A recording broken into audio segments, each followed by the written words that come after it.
9వ అధ్యాయం 11వ వచనాన్ని చదివితే చక్కని మాట రాయబడి ఉంటుంది బిడ్డలారా. చదవదాం ఒకసారి ఆ మాట. ఆమోసు గ్రంథం 9వ అధ్యాయం 11వ వచనం చక్కని మాట రాయబడింది.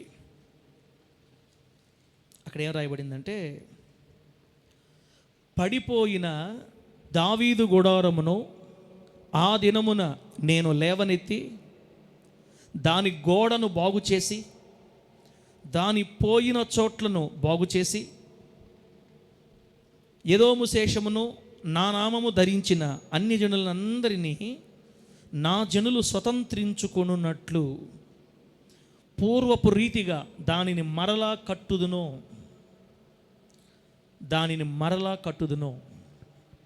చదివిన ఈ మాట మనకు అర్థమగినట్లు బోధించి ప్రభు వాక్య ప్రకారం బ్రతికే కృప దేవుడు మనందరికీ అనుగ్రహించును గాక. జాగ్రత్తగా నమ్మలారా అక్కలారా, మనమేమి పెద్ద విషయాలు ఏం కాదు, చాలా చిన్నవి, కాకపోతే అర్థం చేసుకోవాలా. ఈ 12 రోజులు ప్రభు సన్నిధికి మనం ఎందుకు రావాలంటే, ఈ 12 రాత్రులు దేవుని మందిరంకి ఎందుకు రావాలంటే, పడిపోయిన గుడారాలు బాగు చేసుకోవడానికి. దేవుని వాక్యంలో రాయబడింది, దేవుడు చెప్తున్నాడు ఇక్కడ ఆమోసు గ్రంథంలో, పడిపోయిన దావీదు గుడారాన్ని నేను మరలా కడతాను. పడిపోయిన దావీదు గుడారాన్ని తిరిగి మరలా నేను లేవనెత్తి ఎక్కడెక్కడైతే చెడిపోయిందో ఆ చెడిపోయిన చోట్ల బాగు చేసి, చక్కని మాట, దాని గోడను బాగు చేస్తా. ఫస్ట్ పడిపోయిన దావీదు గుడారాన్ని లేవనెత్తుతా, దాని గోడను బాగు చేస్తా. ఎక్కడెక్కడైతే అది పోయిందో అక్కడంతా నేను బాగు చేసి తిరిగి మరలా దాన్ని నేను కడుతాను అని చెప్పాడు దేవుడు ఇక్కడ. దావీదు గుడారం అంటే అర్థం ఏంటంటే ఇజ్రాయేలు జాతి అని. ఇజ్రాయేలు దేశంలో ఉన్నటువంటి దేవుని ప్రజలు, ఇజ్రాయేలీలందరినీ గుడారంతో పోల్చాడు. దావీదు గుడారం అంటే దావీదు సంతానం, దావీదు వంశం, ఇజ్రాయేలు దేశం అన్నమాట. ఈ రెండు ఇజ్రాయేలు దేశంలో ఉన్న 2 భాగాలు, ఉత్తర దేశం దక్షిణ దేశం, ఇప్పుడు చెరలోకి పోయారు, పాడైపోయారు. దావీదు గుడారం పడిపోయింది, అన్య జనుల రాజుల చెరలో ఉన్నారు. ఇప్పుడు దేవుడు వారికి ఏం చెప్పాడంటే ఆ రోజున, నేను మరలా పడిపోయిన దావీదు గుడారాన్ని కడతాను, లేవనెత్తుతాను, బాగు చేస్తాను, పూర్వం ఉన్నట్లుగా మరలా నేను దావీదు గుడారాన్ని నీట్గా శుభ్రంగా కొత్తదిగా మరలా నేను కడతానని చెప్పాడు దేవుడు. అందుకే ఈ 12 రాత్రులు మనం ఏమి నేర్చుకోబోతున్నామంటే, పడిపోయిన మన ఆత్మీయ జీవితాలు కట్టుకోవడానికి. తెలిసి పడిపోయామో తెలియక పడిపోయామో దేవుడు కడతాడనమాట. 12 రాత్రులు 12 రకాలైన అంశాల ద్వారా దేవుడు మనతో మాట్లాడి కడతాడు. ఒకవేళ ఏదైనా కనుక మన జీవితాల్లో అలా పడిపోయిన అనుభవం ఉంటే, ప్రభు సన్నిధిలో మనల్ని మనం సరి చేసుకొని దిద్దుబాటు చేస్తూ ఉన్నప్పుడు, ప్రభు చేస్తూ ఉన్నప్పుడు మనం సరిదిద్దుకొని చక్కదిద్దబడి సిద్ధపరచబడిపోవాలన్నమాట. ప్రభువు మనల్ని సిద్ధపరచడానికే ఈ 12 రోజులు మనకు అనుగ్రహించాడు. అర్థమవుతుందా? ఎందుకొరకు మనం ఈ చివరి ముగింపులో సంవత్సరాంతంలో ఈ ప్రార్థన కూటాలు పెట్టుకున్నామంటే, పడిపోయిన మన గుడారాలు దేవుని చేత కట్టించబడడానికి. గుడారం కట్టేది మనం కాదు, దేవుడే కట్టాలి. గుడారము అంటే మన ఆత్మీయ జీవితం, గుడారము అంటే మన భక్తి, గుడారం అంటే మన కుటుంబం, గుడారము అంటే మన వ్యాపారాలు, గుడారము అంటే మనకు సంబంధించిన ఏదైనా అవి పడిపోయిన స్థితిలో ఉంటే దేవుడే తిరిగి కట్టేటట్లుగా ఆయన దిద్దుబాటు చేస్తూ ఉండగా మనల్ని మనం సరి చేసుకోవాలి. ఆ రీతిగా దేవుడి 12 దినాలు ఆయన మహిమ కొరకు మనల్ని నడిపించునుగాక. ఈ మొదటి దినం వచ్చిన మిమ్మల్ని అందరినీ దేవుడు ఆశీర్వదించునుగాక. మన దేవుడు ఎవరంటే పడిపోయిన గుడారాలని కట్టేవాడు. ఇక్కడ ఒకవేళ నీ గుడారం కానీ నా గుడారం కానీ పడిపోయింది అనుకో, ఇంక తిరుగుపడాల్సిన అవసరంలే, ఇక చింతపడాల్సిన అవసరంలే. అది ఎలా పడిపోయిందో నీకు దేవుడికి మాత్రమే తెలుసు, నాకు దేవుడికి మాత్రమే తెలుసు. అది ఎందువల్ల పడిపోయింది, ఏ పరిస్థితి వల్ల పడిపోయింది, ఎలా అయినా పడిపోని. పడిపోయిన గుడారాలన్నిటినీ ఈ సంవత్సరం ముగింపులో మన దేవుడు కడతాడు. దేవుని మహిమ కలుగును గాక. కడతాను అని మాట ఇచ్చినప్పుడు ఖచ్చితంగా కట్టి తీరతాడు. అది దేని కడతాడు? నీ జీవితాన్ని కడతాడు, నా జీవితాన్ని కడతాడు, నా బ్రతుకును కడతాడు, నీ బ్రతుకును కడతాడు. నీ కన్నీళ్లు తుడుస్తాడు, నా కన్నీళ్లు తుడుస్తాడు. నీ అవమానాన్ని తీసేస్తాడు, నా అవమానాన్ని తీసేస్తాడు. పడిపోయిన గుడారాలు కట్టడంలో మన దేవుడు స్పెషలిస్టు. ప్రభువుకు మహిమ కలుగును గాక. కాబట్టి ఎవరెవరు ఎక్కడెక్కడ ఏ ఏరియాస్లో దెబ్బతిన్నారో, బాధపడుతున్నారో, పడిపోయి ఉన్నారో, కృంగిపోయి ఉన్నారో అందరినీ బాగు చేయడానికి 12 రోజులు పనిగట్టుకుని మన ప్రభు అయిన దేవుని సన్నిధి మనతో కూడా ఉంది, ఉపయోగించుకుందాం. ఈరోజు ఏ విధానంగా ఆయన మనల్ని కడతాడో ఒక మొట్టమొదటి రోజు ప్రాముఖ్యమైన మరొక అంశాన్ని మనం ధ్యానం చేసి ఈరోజు మన గుడారాన్ని బాగు చేసుకుందాం, దేవుని చేత బాగు చేయించుకుందాం. ప్రభువుకి మహిమ కలుగును గాక. బంధవేనా ఈ 12 రోజులు ఏం కట్టుకోవాలి మనం? గుడారాలు, పడిపోయిన గుడారాలు దేవుని చేత కట్టించుకోవాలి. చక్కదిద్దుతుంటాడు, దిద్దేసుకుందాం అంతే. ఈ మొదటి పూట ఇప్పుడు ఒక మాట చూద్దాం. చూడండి, దేవుడు ఏ విషయంలో ప్రభు మనతో కట్టాలని కోరుకుంటున్నాడో ఒకసారి మనం చూద్దాం. మత్తయి సువార్త 25 దగ్గరికి వెళదాం. ఇప్పుడు చదివింది ఆమోసు గ్రంథం అనేది కీవర్స్ అన్నమాట. 12 రోజులు మనం దాన్ని ఆధారం చేసుకొని దేవుని వాక్యం వింటూ ఉంటాం. ఈ పూటకి ప్రభు మనల్ని ఎలా కడతాడో, మన గుడారాలు ఎలా దెబ్బతిన్నాయో, దేవుడు ఎలా కట్టదలుచుకుంటున్నాడో, ఎలా సరిదిద్దాలనుకుంటున్నాడో తెలియాలంటే మత్తయి సువార్త దగ్గరికి వెళ్ళి 25వ అధ్యాయంలోకి వెళ్దాం ఒకసారి. మత్తయి సువార్త 25వ అధ్యాయంలో 14వ వచనం నుండి నేను చదువుతున్నాను, ఒకసారి ఆలకించండి. మత్తయి సువార్త 25వ అధ్యాయం 14వ వచనం నుండి. పరలోక రాజ్యము ఒక మనుష్యుడు దేశాంతరమునకు ప్రయాణమై తన దాసులను పిలిచి తన ఆస్తిని వారికి అప్పగించినట్లుండును. అతడు ఒకనికి 5 తలాంతులను, ఒకనికి 2, ఒకనికి 1 ఎవని సామర్థ్యం చొప్పున వానికి ఇచ్చి వెంటనే దేశాంతరము పోయెను. 5 తలాంతులు తీసుకుని వాడు వెళ్ళి వాటితో వ్యాపారం చేసి మరి 5 తలాంతులు సంపాదించెను. అలాగుననే 2 తీసుకుని వాడు మరి 2 సంపాదించెను. అయితే 1 తలాంతు తీసుకుని వాడు వెళ్ళి భూమి త్రవ్వి తన యజమానుని సొమ్ము దాచిపెట్టాను. బహుకాలమైన తరువాత ఆ దాసుల యజమానుడు వచ్చి వారి యొద్ద లెక్క చూసుకొనెను. అప్పుడు 5 తలాంతులు తీసుకుని వాడు మరి 5 తలాంతులు తెచ్చి, అయ్యా, నీవు నాకు 5 తలాంతులు అప్పగించితివే, అవియుగాక మరి 5 తలాంతులు సంపాదించితినని చెప్పాను. అతని యజమానుడు, బళా నమ్మకమైన మంచి దాసుడా, నీవు ఈ కొంచెంలో నమ్మకముగా ఉంటివి, నేను అనేకమైన వాటి మీద నియమించదను, నీ యజమానుని సంతోషంలో పాలు పొందుమని అతనితో చెప్పాను. అలాగే 2 తలాంతులు తీసుకుని వాడు వచ్చి, అయ్యా, నీవు నాకు 2 తలాంతులు అప్పగించితివే, అవియుగాక మరి 2 తలాంతులు సంపాదించితినని చెప్పాను. అతని యజమానుడు, బళా నమ్మకమైన మంచి దాసుడా, నీవు ఈ కొంచెములో నమ్మకముగా ఉంటివి, నిన్ను అనేకమైన వాటి మీద నియమించదను, నీ యజమానుని సంతోషములో పాలు పొందుమని అతనితో చెప్పాను. తరువాత 1 తలాంతు తీసుకుని వాడును వచ్చి, అయ్యా, నీవు విత్తని చోట కోయువాడవును, చల్లని చోట పంట కూర్చుకుని వాడవునైన కఠినుడవని నేను ఎరుగుదును. గనుక నేను భయపడి వెళ్ళి నీ తలాంతును భూమిలో దాచిపెట్టిదిని, ఇదిగో నీది నీవు తీసుకొనుమని చెప్పాను. చదివిన ఈ మాటలన్నింటినీ మనందరికి అర్థమగినట్లు బోధించి ప్రభువులో స్థిరపడే కృప, గుడారాలు బాగు చేసుకునే కృప దేవుడు మనందరికి అనుగ్రహించును గాక. అన్న, మీరు ఏం చెప్పాలనుకుంటున్నారు? ఒక్క మాటలో సూటిగా సుత్తి లేకుండా చెప్పండి అంటే ఆ మాట చెప్పి లోపలికి వెళ్దాం మనం.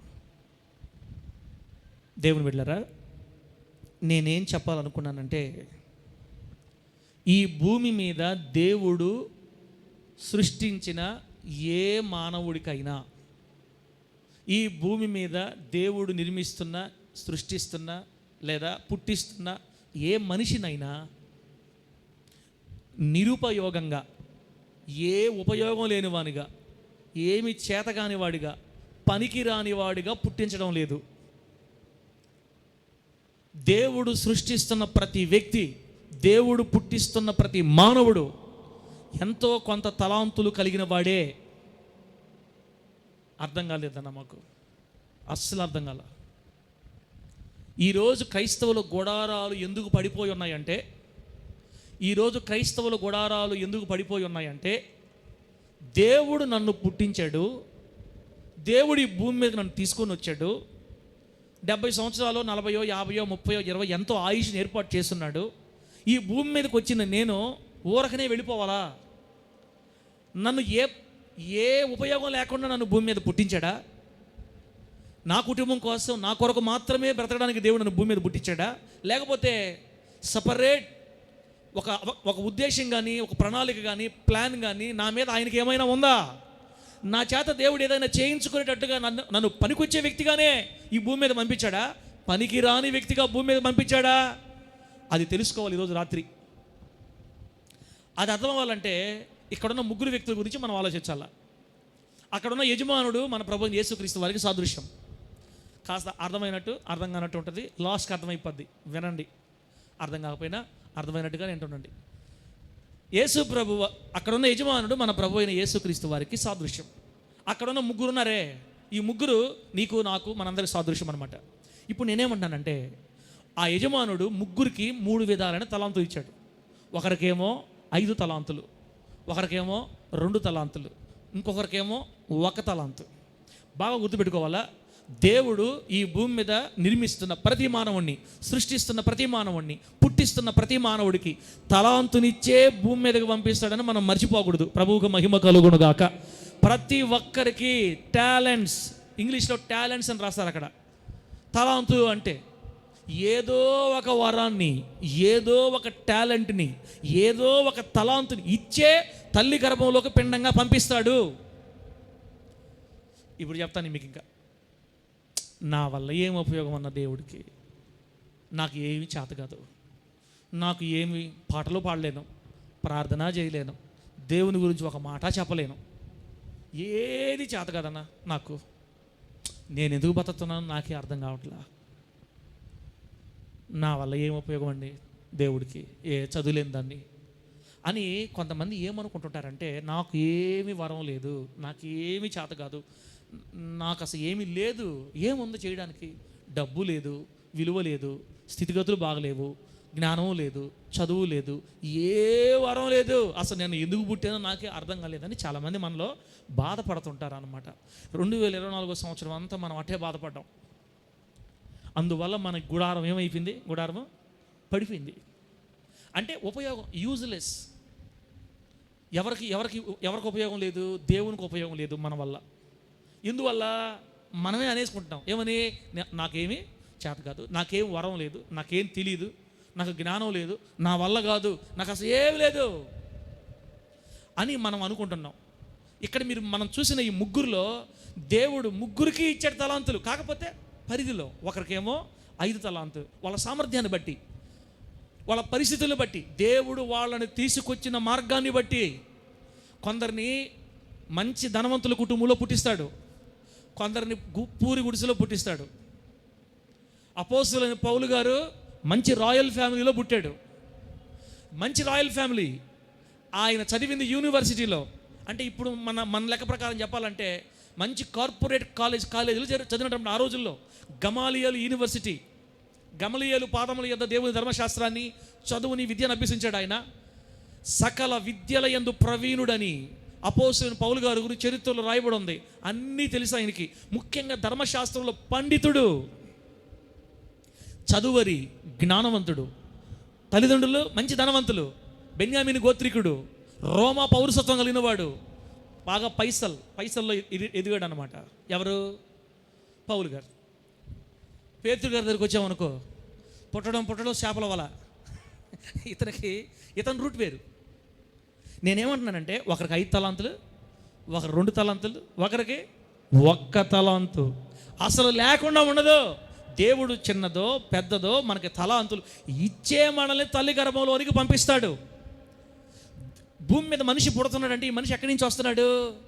బైబిల్ ఏం రాయబడింది తెలుసా? ఏం రాయబడిందంటే, మన్నైనది వెనుకటి వల్లనే మట్టికి చేరిపోద్ది, ఆత్మ దానిని దయచేసిన దేవుని యొద్దకు తిరిగి వెళ్ళిపోద్ది. అంటే తల్లి గర్భంలో ఒక పిండం ఏర్పడినప్పుడు ఆ పిండంలోనికి ఆత్మ ఎక్కడి నుంచి వస్తుంది? దేవుని యొద్ద నుండి. అంటే మనం ప్రభు దగ్గర నుంచి భూమి మీదకి తల్లి గర్భంలో పంపబడుతున్నాం. దేవుడే పరలోకము నుండి నిన్ను నన్ను పంపించాడు తల్లి గర్భంలోనికి. అంటే దేవుడే మనల్ని భూమి మీద పుట్టించాడు. పంపించేటప్పుడు ఎలా పంపించాడు? ఏమీ లేని వాళ్ళుగా కాదు బిడ్డలారా. నీకంటూ ఏదో ఒక వరాన్ని ఇచ్చే పంపించాడు. నీకు 1 ఇచ్చాడా, 5 ఇచ్చాడా, 10 ఇచ్చాడా, రోజులు గడిచే కొలది అర్థమవుద్ది. ఇంకేం గడిచేది? ఆల్రెడీ మనకి 40-30 వచ్చేసింది. ఇంకా ఎప్పుడు గుర్తుపడతాం? నోరు తెరిస్తే మా ఇస్తారక్క ఏమంటుందంటే, నాకేమి చేతగా సార్, నాకేం చదువు లేదు, పాడు లేదు, మేమేం చేయగలుగుతాం? ఇంకో మాట చెప్పమంటారా? దీన్నే అనుమానం అంటారనమాట. ఏమంటారన్నా? అనుమానం. అనుమానం ఎవరిది? దేవుడిది కాదు. విశ్వాసం ఏమో దేవునికి చెందింది, అవిశ్వాసం ఏమో సాతానుకు చెందింది.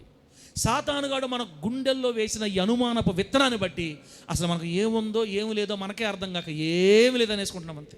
2024 సంవత్సరం అంతా ఏమి లేదు, మాకేం లేదు, నాకేం తెలియదు, నాకేం చేత కదా అనుకుంటానే సంవత్సరం అంతా అయిపోయింది, గుడారం పడిపోయింది. ఈరోజు ప్రభు ఏం చెప్తున్నాడంటే, బిడ్డ, నేను నిన్ను తల్లిగర్భంలోకి పంపించినప్పుడు ఏమీ ఇవ్వకుండా, అసలు ఏమీ ఇవ్వకుండా పనికిమాలినోళ్ళని నేను భూమి మీద పంపిస్తుంటే పనికిమాలినోళ్ళని తయారు చేసే దేవుడిని ఏమంటారు? పనికిమాలిన దేవుడు అంటారా? అంటే మన దేవుడు పనికిమాలిన దేవుడనా? పనికిమాలినోళ్ళు తయారు చేసుకుంటా, ఏ పని రానోళ్ళని తయారు చేసుకుంటా కూర్చుంటాడా? ఎంత మంచి మాట అండి, ఎంత ధైర్యం వస్తుంది ఆ మాట ఏంటంటే. నేను ఇంతసేపు ఎందుకు ఈ మాట చెప్తున్నానంటే, నువ్వు పనికిరాని వ్యక్తివి కాదు, నువ్వు పనికొచ్చే వ్యక్తివి. నేను పనికిరాని వ్యక్తిని కాదు, నేను పనికొచ్చే వ్యక్తిని.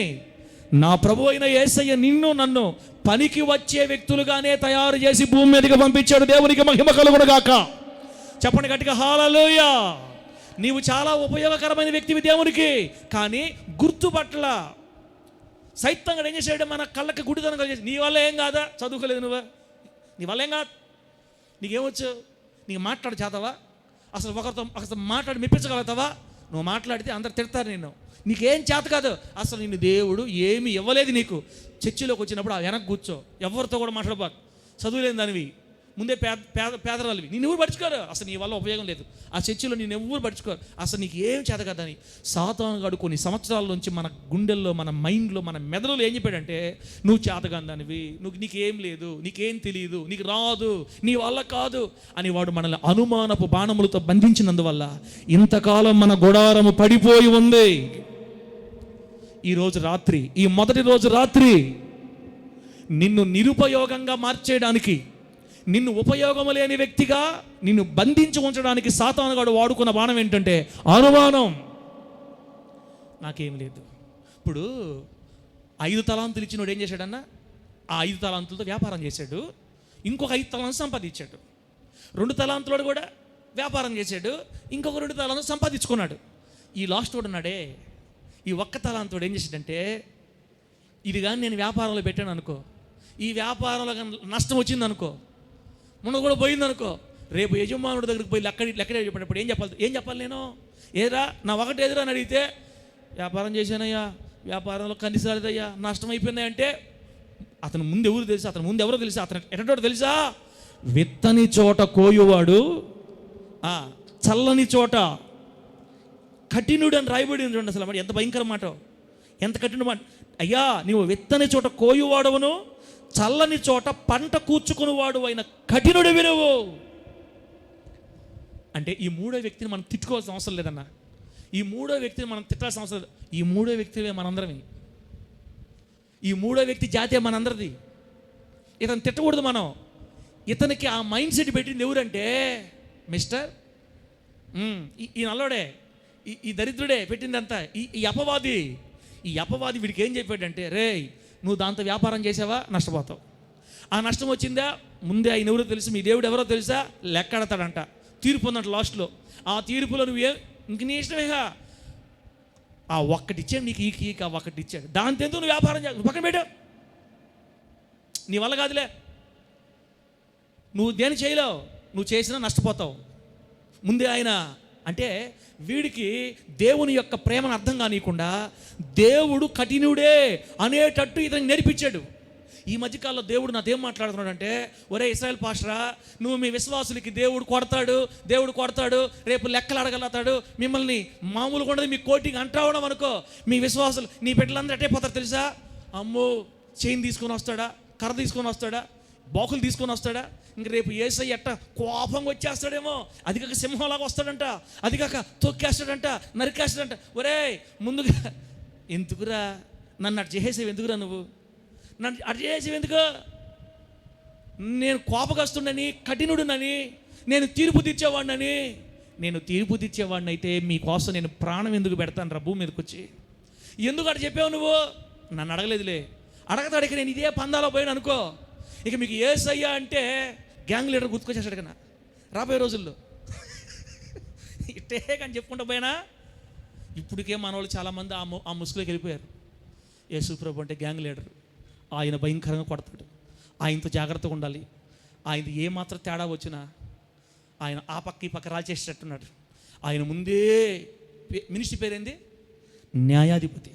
ఆయన అస్సలు ఒక్క రోంత న్యాయం అటు తప్పినా ఇటు తప్పినా ఒప్పుకోడు. నేను చెప్పిన మాటలకి మీరు ఆ మైండ్లోకి వెళ్ళిపోయి ముసుగులో ఉండాలి. ఈ మూడో వ్యక్తి మనలాంటోడే. ఇప్పుడు చెప్తున్నా వినండి, ఇవన్నీ సైతాన్ వేస్తే సైతాన్ కూడా ఆ వ్యక్తికి అట్లా బోధించేసి మా లాంటి వాళ్ళ ద్వారా ఏమంటాడు చూడండి. దేవుని ఏమంటున్నాడు? దేవుణ్ణి, అయ్యా నువ్వెవరవో తెలుసా, నీ గురించి మేము ఏమన్నామో తెలుసా, నువ్వు విత్తవో విత్తను చోటుకొచ్చి కోసి నువ్వు పంట నడతావు. ఇప్పుడు విత్తితే కదా పంట పండేది, విత్తనాలు వేస్తే కదా. నువ్వు విత్తనాలు వేయకుండా మాకు పంట ఏమంటావు? నువ్వు మామూలుడు కాదు. ఇస్రాయేల్ పాస్టర్ చెప్పాడు మాకు మాట. ఇస్రాయేల్ పాస్టర్ చెప్పాడు ఆ మాట మాకు. నువ్వు ఎట్లా అంటాడు అంటే, చల్లని చోట పంట కూర్చుకునే కఠినుడివే, నువ్వు మంచోడే కాదు, నువ్వు కఠినుడివే అని మేము వాక్యంలో విన్నాం. ఎవరు చెప్పారా? ఇస్రాయేల్ పాస్టర్ చెప్పాడు. తాడ తీసేస్తావంట, నీతో పని కాదంట అసలు. ఎవరితో పెట్టుకోవచ్చు? ఎందుకు వచ్చిన బాధన ఆయన? నీ తలాంతు నేను ఉపయోగించడం అలా ఫెయిల్ అవటం, నీ దగ్గర దెబ్బలు తిట్టడం ఎందుకు? ఇదిగో అందుకు నేను చేశానంటే నా తలాంతుని గుంట తీసి మట్టిలో దాచిపెట్టేసా. ఎందుకంటే అది ఏం తేడా వస్తే నువ్వు మామూలుడు కాదు.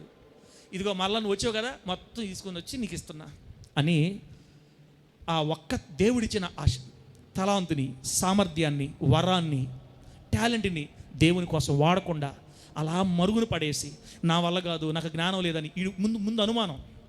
ఇప్పుడు చెప్తానేనండి, సాతానుగాడు మనల్ని ఈ భూలోకంలో నిరుపయోగంగా మార్చేయడానికి ఇప్పటికే 3 రకాల పదాలు, 3 రకాల బాణాలు చెప్పేసా మీకు తెలియకుండా. నేను 3 రకాల బాణాలు దేవుని బిడ్డలారా. ఒకటేమో మొదటిది ఏంటంటే, మనము నాకేమీ చేత కాదు, నాకేమీ లేదు, నేనేం చేయలేను, ఈ లోకంలో నాకేం జ్ఞానం లేదు అని అనుమానాన్ని పెట్టాడు నీలో ఒకటి. రెండోది వచ్చి దేవునిని గూర్చినటువంటి మనకు పరిచయం లేని కోణాన్ని మనకు పరిచయం చేశాడు. దేవునిలో ఉన్న కోణం ఒకటైతే, ఇప్పుడు మీకు ఇంకో మాట చెప్తా. బైబిల్ ఒక మాట రాయబడింది, నన్ను ద్వేషించు వారి విషయంలో 3-4 తరాలు నేను శిక్షిస్తాను. నన్ను ద్వేషించే వారి విషయంలో 3-4 తరాలు, నన్ను ప్రేమించు వారి విషయంలో మాత్రం 1000 తరాల వరకు నేను కరుణించేవాడిని అయి ఉన్నాను అని చెప్పాడు. ఇప్పుడు కోపం ఎక్కువ ఉందా, ప్రేమ ఎక్కువ ఉందా? కోపం వస్తే 3 తరాలు, ప్రేమ వస్తే 1000 తరాలు. ఇప్పుడు మనం ఆయన ప్రేమ గురించి ఎక్కువ ధ్యానం చేయాలా? కరబొట్టుకో సైతంగా ఈ మామూలు ప్లాన్ కాదు ఇది.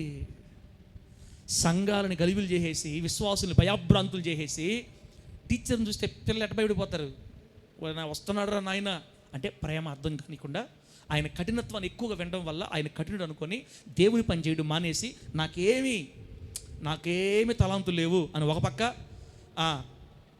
ఈ మామూలుడు కాదు, ఈయన ప్రేమ లేని వాడు, ఈయన కఠినుడు అని ఇంకొక పక్క అపార్థం పుట్టించేసి దేవుని మీద మనకి మొత్తం మీద నేనేమంటున్నానంటే 2024 సంవత్సరంలో నీ ద్వారా దేవునికి ఒక్క మేలు కూడా జరగనివ్వకుండా, దేవుని పని నీ ద్వారా ఒక్కడ కూడా జరగనివ్వకుండా, నీవు దేవునికి ఉపయోగం లేకుండా ఒక నిరుపయోగమైన పాత్రగా తల్లి గర్భములోనికి ఒక ప్రత్యేక ఉద్దేశంతో దేవుని చేత పంపబడిన నిన్ను నన్ను సాతానుగాడు అనుమానం ద్వారా, భయము ద్వారా, అవిశ్వాసము ద్వారా, అపార్థం ద్వారా దేవునికి ఉపయోగం లేనివ్వకుండా నిరుపయోగమైన పాత్రలుగా మనల్ని ఈ సంవత్సరం అంతా కూర్చోబెడితే, ఈరోజు రాత్రి మన ప్రభు అయిన యేసయ్య వాగ్దానం ఇస్తున్నాడు, పడిపోయిన దావీదు గుడారాన్ని నేను తిరిగి మరలా కడతా యేసునామమున. ఆమేన్ చెప్పండి గట్టిగా, చెప్పండి గట్టిగా, హల్లెలూయా.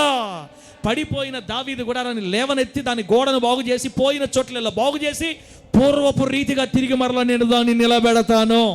దీని అర్థం ఏంటంటే, బిడ్డ, ఇశ్రాయేల్ పాస్టర్ చెప్పడం వల్ల నాకు గురించి ఏ విధంగా అర్థం చేసుకున్నావో వదిలేయి. ఒకవేళ నాకేం తలాంతులు లేవు, నాకు దేవుడేమి ఇవ్వలేదు, నేనేం పాడలేను, నా చేత కాదు అని సైతాను అనుమానం పెట్టడం వల్ల, అనుమానం అంటే నీలో ఏముందో కూడా గుర్తించలేనంత అనుమానం వాడు నీకు పెట్టడం వల్ల వాడికి లోబడిపోయి మొత్తం మీద ఇంతవరకు దేవునికి ఉపయోగం లేకుండా పక్కన పడిపోయావా, వదిలేయి. కానీ ఇప్పుడు నేను భూమి మీదకి ఎవరిని కూడా ఉపయోగం లేని వ్యక్తిని నేను ఇంతవరకు పంపించలేదు. గట్టిగా చెప్పండి హల్లెలూయా. ఇక్కడ కూర్చున్న మనం అందరము దేవునికి ఉపయోగపడే పాత్రలమే. కాకపోతే స్థాయిలు ఉండొచ్చు, ఒకవేళ స్థాయిలు మారచ్చు. ఒకరికి 5 తలాంతులు, ఒకరికి 2 తలాంతులు, ఒకరికి 1 తలాంతు. ఖచ్చితంగా ప్రతి ఒక్కరికి ఏదో ఒక తలాంతు, టాలెంట్. ప్రకాష్ ఏదో ఒక తలాంతు దేవుడు మనకి ఇచ్చే ఉంటాడు. అది మనం గుర్తుపట్టాలి. దేవుడు మనకి ఏది ఇచ్చాడు ఇస్తారక్క, అన్న సైలెంట్లో పెట్టన్న. దేవుడు మనకి ఏది ఇచ్చాడు తెలుసుకోవాలి. మొదట దేవుడు మనకి ఏది ఇచ్చాడు అది తెలుసుకోవాలి. ఎలా తెలుసుకోవాలన్నా, అది తెలియకే కదా ఇంత దూరం వచ్చింది మనం. అది తెలిస్తే దేవుని కోసం ఇంకొంచెం స్పీడ్గా దేవుని పని చేసేవాళ్ళం కదా. అంటే ముందుకెళ్దాం బిడ్డలారా, ముందుకెళ్తాం. సాతానుగాడు మనల్ని దేవుని చిత్తాన్ని తెలుసుకోనీయకుండా మనం నిరుపయోగంగా మారిపోవడానికి వాడు ఇంతవరకు ఏమేమి వాడాడు? ఒకటి, అనుమానం వాడాడు. దేవుని అపార్థం చేయించాడు. మనకి భయాన్ని, నా వల్ల కాదు, నేను నిలబడలేను, నేను మాట్లాడలేను, నా వల్ల కాదని మనకి అనుమానం, అపార్థం, భయం, ఈ మూడిట్లు మన మనసులో పెట్టి మన గుడారాలు పడిపోయేటట్టుగా దేవునికి ఉపయోగం లేని వ్యక్తులుగా మార్చేస్తే, ఈ రాత్రి ప్రభు చెప్తున్నాడు, నేను ఒక్కరిని కూడా ప్రయోజనం లేకుండా భూమి మీదకి పంపించలేదు. ప్రతి ఒక్కరిని ప్రయోజకుడిగానే భూమి మీద పంపించా. నీకు 1 తలాంతో 2 తలాంతులో 3, 5, 10 నేను ఇచ్చి పంపించాను నీకు. బిడ్డలారా, కొందరికి పాడే వరం, ఆమేనండి. కొందరికి ఏ వరం? పాడే వరం. పాటలు పాడడానికి కృపనిచ్చాడు దేవుడు. వాళ్ళకి చదువు ఉండదు వాళ్ళకి. మళ్ళీ వాళ్ళు గొంతు ఎత్తారంటే చాలా బాగా పాడతారన్న. మంచి స్వరం. దేవుడు ఈ స్వరమండలాన్ని ముట్టి కోయిలలాగా పాడేటట్లుగా ఏం తెలియదు. మళ్ళీ వాళ్ళ చదువు సంగీతం గురించి వాళ్ళ నోట్లోంచి ఆ పాట, ఏ పాట పాడినా అమృతంగా ఉంటుంది. పాడే వరం. కొందరికి బైబిల్ చదివే వరం. బైబిల్ కూర్చున్నారంటే 10 అధ్యాయాలు, 20 అధ్యాయాలు, 30 అధ్యాయాలు చదువుతూనే ఉంటారు, గంటలు. కొందరికి ప్రార్థన చేసే వరం, టాలెంట్, తలాంతు. కూర్చున్నారంటే గంటల పాటు దేవుని చదువు కన్నీళ్ళతో గడపగలుగుతారు. కొందరికి మాట్లాడే వరం. నీ పక్కన వాళ్ళతో నువ్వు ఒకసారి మాట కలిపేవంటే 1 అరగంట తర్వాత వాళ్ళు నీకు సరెండర్ అయిపోతారు అంతే. మీరు చెప్పింది కరెక్టేనన్నా, నిజమేనన్నా, మీరు చెప్పేదంటే ఏ పొరపాటు, అవునన్నా. కొందరికి నవ్విచ్చే వరం, ఇది కూడా వరమే, టాలెంట్. కొంతమంది మాట్లాడితే నవ్వు వచ్చేస్తుంది. ఎంత పుట్టెడు దుఃఖంలో ఉన్న వాళ్ళు కూడా వాళ్ళ మాట వింటే నవ్వు వచ్చేస్తుంది. కాస్త రిఫ్రెష్ అయిపోతాం. వాళ్ళు వచ్చారంటే చాలు, అన్న వచ్చాడు, ఆయనకి సంతోషం, ఆయన మనకి నవ్వలాగా. అది కూడా వరమేనా? అది కూడా టాలెంటేనా? అది కూడా టాలెంటే. మన పెద్దవాళ్ళు ఏం చెప్పారంటే, ఏదో మంచి సామెత, నవ్వించడం ఒక వరం, నవ్వకపోవడం ఏదో చెప్పారు, నాకు గుర్తులేదు. నవ్వడం భోగం, నవ్వకపోవడం ఒక రోగం. ఏదో ఒక మనిషిని నవ్వించాలంటే అందరి వల్ల కాదు, అదొక వరం. ప్రార్థన చేయడం ఒక వరం, పాటలు పాడడం ఒక వరం, దేవుని గురించి ఇతరులతో మాట్లాడి వాళ్ళని ఒప్పించడం ఒక వరం. దేవుడు ఏదో ఒకటి చిన్నదో పెద్దదో నీకు ఇచ్చే భూమి మీదకి పంపించాడని ఇప్పుడైనా నమ్మవా? నా ప్రియమైన దేవుని బిడ్డలారా, మనల్ని దేవుడు తలాంతులు ఇచ్చి పంపించాడు భూమి మీదకి. కానీ సాతానుగా మనకు అబద్ధం చెప్తున్నాడు. అన్న, నీకు ఏమి లేదు, నీకు చేత కాదు, నువ్వు మాట్లాడితే ఎవరినరు, నీ వల్ల ఏం పని జరగదు, దేవుడు నీకు ఏది ఇవ్వలేదు, అసలు నువ్వు ఎందుకు పుట్టావో నీకే తెలియదు, నువ్వు మౌనంగా ఉండు, నువ్వు మాట్లాడితే నీకు ఇబ్బందులు వచ్చేస్తాయి, భయపెట్టేశాడు. తర్వాత ఏం పెట్టాడు? అపార్థం. అంటే దేవుని యొక్క ప్రేమ మనకు అర్థం కానియకుండా ఆయన కఠినుడు, ఆయన మనకి ఏమి ఇవ్వకుండానే లెక్కలాడతాడు, రేపు భయంకరంగా కొడతాడంట, ముందే ఇశ్రాయేల్ పాస్టర్ మొత్తం అయ్యే మాటలు చెప్పున్నాడు అని అపార్థం చేయించేసి అసలు దేవుడు మనకి ఏది ఇచ్చాడో గుర్తుపట్టకుండా మన వయసు అంతా ఖర్చు అయిపోతూ ఉంది. ఈరోజు దేవుడు చెప్పేది ఏంటంటే, నేను నీకు ఇచ్చానో అది నువ్వు గుర్తుపట్టుదువుగాక. గట్టిగా చెప్పండి హల్లెలూయా. వెళ్ళారా? మన ఈ టైంలో మనం పాస్టర్ గురించి చెప్పుకోవాలి, మన సేవకురాల గురించి చెప్దాం. పాస్టర్ గారి గురించి చెప్పాలంటే ఏముంది చెప్పండి? పాపం ఏముందక్క? ఏం లేదు పాపం. ఆడొచ్చాడు కూర్చుంటుంది, సైలెంట్గా ఉంటుంది. అందరూ ఏమంటారంటే, ఏందో అమ్మ, ఏం చేద్దాం పాస్టర్ గారికి పాటలు పాడేవారం ఇలా, ఇట్లా నిలబడి స్త్రీల కూడికల్లో వాక్యాలు చెప్పేవారం ఇలా, భయం. నేను కూడా ఒకసారి దేవుడిని అడిగి, ఏం ప్రభువా ఇటు చేసేవేంది అని మనసులో బాధపడి లోకంలో ఉండే పాస్టర్లు ఎదిగితే నాకు తోడుకి 2-3 దొరికారు. నేనన్నా చిన్నోడిని, నాకంటే పెద్ద సేవ చేసే వాళ్ళందరూ కూడా పాపం వాళ్ళ భార్యలు కూడా వాక్యాలు చెప్పేదేంలే, సరే నాకు తోడు వచ్చారులే. ఆ తర్వాత కొన్ని రోజులకి ఏమర్థమైందంటే, ఎక్కడికైనా వెళ్ళు, నా గురించి ప్రార్థన చేయమని అక్కకి చెప్పు. మా అక్క మీరే కదా, చాలామంది కూడా అందరు నా తర్వాత ఏమంటారంటే, ప్రార్థన చేయండి పాస్టర్ గారు. చేస్తాం, ఖచ్చితంగా చేస్తాం అక్క. ఒకసారి ఏమనుకోకుండా అక్కకి చెప్పు అంటారు. మళ్ళా ఎవరు చెప్పాలంట? ప్రార్థన చేయమని అక్కకి చెప్పాలని అంటున్నారంటే దాని అర్థం ఏంటంటే, దేవుడు పాస్టర్కి ఏ వరం ఇచ్చాడో ఆ వరం ప్రజల్లో తెలియకుండా వెళ్ళిపోతుంది. సరే మీరంటే చూస్తున్నారు కాబట్టి చెప్తున్నారులే అనుకుని నేను మౌనంగా ఉన్నా. ఆ మధ్యకాలంలో ఒకసారి వేరే దేశం నుంచి ఫోన్ చేశారు ఒకరు. వాళ్ళు లైవ్లో ఒకసారి ఎప్పుడో పాస్టర్ ప్రార్థన చేసి లైవ్లో పెట్టాం, మనం వీడియోలో పెట్టామంట యూట్యూబ్లో. అది విన్నారంట వాళ్ళు. గట్టిగా 7 నిమిషాల్లో 9 నిమిషాలు ఉంటుంది ఆ ప్రార్థన, 5 నిమిషాలు అంతే. ఫోన్ చేశారు, హలో ప్రైజ్ లార్డ్ అన్న, ప్రైజ్ లార్డ్ అండి. ఆ పాస్టర్ గారు, ప్రైజ్ లార్డ్ అండి పాస్టర్ గారు, బాగున్నారా? బాగున్నా. సంఘం బాధపడుతున్నా? అదే కొంచెం సమస్యలు ఉన్నాయండి, కష్టాలు ఉన్నాయండి. సరే ప్రార్థనలో పెడతాం లేదా, ప్రార్థన చేయాలండి ఇప్పుడు. చేద్దామన్నా. మీరు కాదండి అన్నాడు. ఇంకెవరు చేయాలన్నా? నేను కాకపోతే అమ్మగారికి అండి, అమ్మగారి చేత ప్రార్థన చేయించుకోవాలని. పెట్ట కొట్టు. తప్పులేదులే నాయన, తప్పులేదులే అన్న, సంతోషంగా చేయించుకో నువ్వు అని పాస్టర్ అమ్మకి ఇప్పించుకొని, అక్కగారండి వాళ్ళు తూర్పుగోదావరి జిల్లా నుంచి అక్కడ దేశంకి వెళ్ళారంట. అమ్మగారండి అట్లా మాట్లాడతారన్నమాట. అమ్మగారండి అలా జరిగిందండి, ఎలాంటి అమ్మగారు అని చెప్తా ఉన్నాడు. ఇక్కడ నేను కూర్చొని ఆలోచిస్తున్నా, ప్రభువా యూట్యూబ్లో ఎక్కువ కనపడి వాక్యం చెప్పి నేనేమో లెక్కలేని ఎవరికి, ఎక్కడో ఒక మూల మౌనంగా కూర్చోన్న మనిషినేమో ప్రపంచం తీసుకెళ్తున్నావు నువ్వు. నిజమేనయ్యా, నువ్వు ఇస్తే ఒక తలాంతు, అది నిజంగా వాడుకుంటే ఎంతమందికి దీవెనకరంగా మార్చబడతాము అన్నీ చెప్పాడు. పాస్టర్ అమ్మ బాగా ప్రార్థన చేసింది సంతోషంగా. పాస్టర్ గారికి అనకుండానే ఫోన్ కట్ చేశాడన్న. ఇంకా నాతో పనిలే. నేనేమంటున్నానంటే సంతోషం వేసింది నాకు, ప్రభువా ఏమీ లేదని బాధపడినందుకు అదిగో ఆ తలాంతు ఇచ్చావు, ఆ సామర్థ్యం ఇచ్చావు. దేవుడు మనకు దేన్ని ఇచ్చాడో అది గుర్తుపట్టాలి ఫస్ట్. అందరూ మన పాస్టర్లాగే గంటల పాటు వేకుజాను 3 గంటలకు మోకాళ్ళ మీద ఉండాలంటే మన వల్ల కాదు. మనకి ఏది ఇచ్చాడు? నీకు 5 తలాంతులు ఇచ్చాడా, 2 ఇచ్చాడా, 1 ఇచ్చాడా? ఇచ్చే పంపించాడు. అది ఏంటి? అది మనం గుర్తుపట్టాలి. సాతానుగాడు దాన్ని గుర్తుపట్టనీయకుండా అనుమానం, అపార్థం, భయం, నీ వల్ల కాదు, నువ్వు ప్రార్థన చేయలేవు, నువ్వు మాట్లాడలేవు, నీకేం లేదు, లాస్ట్కి నువ్వు పరిచర్య కూడా చేయకూడదు నువ్వు చర్చిలో, నీకేమీరా, ఎందుకు నువ్వు మళ్ళీ పోవటం, అట్లా ప్రయోజనం చేయొచ్చు. బిడ్డలారా, బైబిల్ గ్రంథంలో దేవుడు కొంతమందిని బహుబలంగా ఆశీర్వదించాడు, బహుబలమైన పాత్రగా వాడుకున్నాడు. వాళ్ళు ఒకప్పుడు వాళ్ళకి ఏ వరం ఉందో వాళ్ళకే తెలియదు, మేము దేనికి పనికి అనుకున్నారు వాళ్ళు. కానీ వాళ్ళ జీవితం చరమాంకంకి వచ్చేసరికి, చివరికి వచ్చేసరికి వాళ్ళు ఎంత బలంగా దేవుని చేతుల్లో పనిచేశారో ఒకరిద్దరి గురించి చెప్పేసి నేను ప్రార్థన చేస్తాను. బిడ్డలారా, ముందుకెళ్ళే ముందు నేను చెప్తున్నాను, ఇక్కడ కూర్చున్న ప్రతి బిడ్డని దేవుడు వరం ఇచ్చి పంపించాడు. మనందరికి వరం ఉందన్న నవీనన్న, నీకు ఒక ప్రత్యేకమైన తలాంతు ప్రభు ఇచ్చున్నాడు, అక్కకిచ్చున్నాడు, మనకిచ్చున్నాడు, అందరికి ఇచ్చున్నాడు. అదేంటి ఎలా గుర్తుపట్టాలి? ఒకసారి అది గుర్తుపట్టే ముందు దేవుడు ఎవరు మనకు జ్ఞాపకం చేస్తాడో మనం బైబిల్లో చూద్దాం ఒకసారి. బిడ్డలారా, ఆమోసు గ్రంథానికి వెళ్దాం ఒకసారి. ఆమోసు గ్రంథం మరలా 1వ అధ్యాయం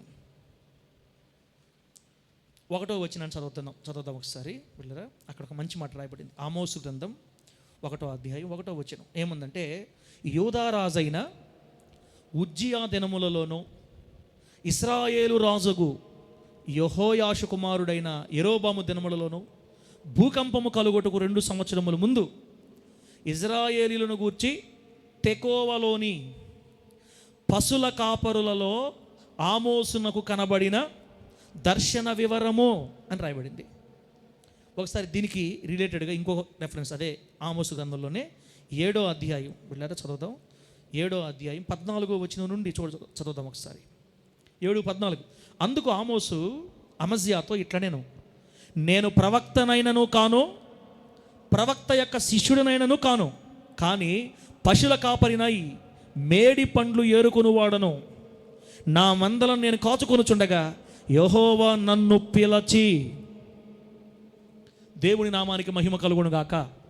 చెప్పండి, సైతంగా మనకేం చెప్తున్నాడక్క? నీకు ఏ వరము లేదు, ఏ తలాంతు నీకు దేవుడు ఇవ్వలేదు, నిన్ను వేస్ట్ ఫెలోగా భూమి మీద పంపించాడు. నువ్వు దేనికి ఉండాలంటే, నువ్వు 6 రోజులు నీ పని చేసుకోవటం, డబ్బు సంపాదించుకొని డబ్బు ధనాపేక్ష కలిగి దేవునికి దూరంగా, సంపాదనకు మరిగి ప్రభువుకు దూరంగా నువ్వు నీ ఇష్టమైన లోకంలో ఏమైనా చేసుకో, దేవునికి సంబంధించి నీకు ఒక్క వరం కూడా దేవుడు ఇవ్వాల అని చెప్పాడు మనకి.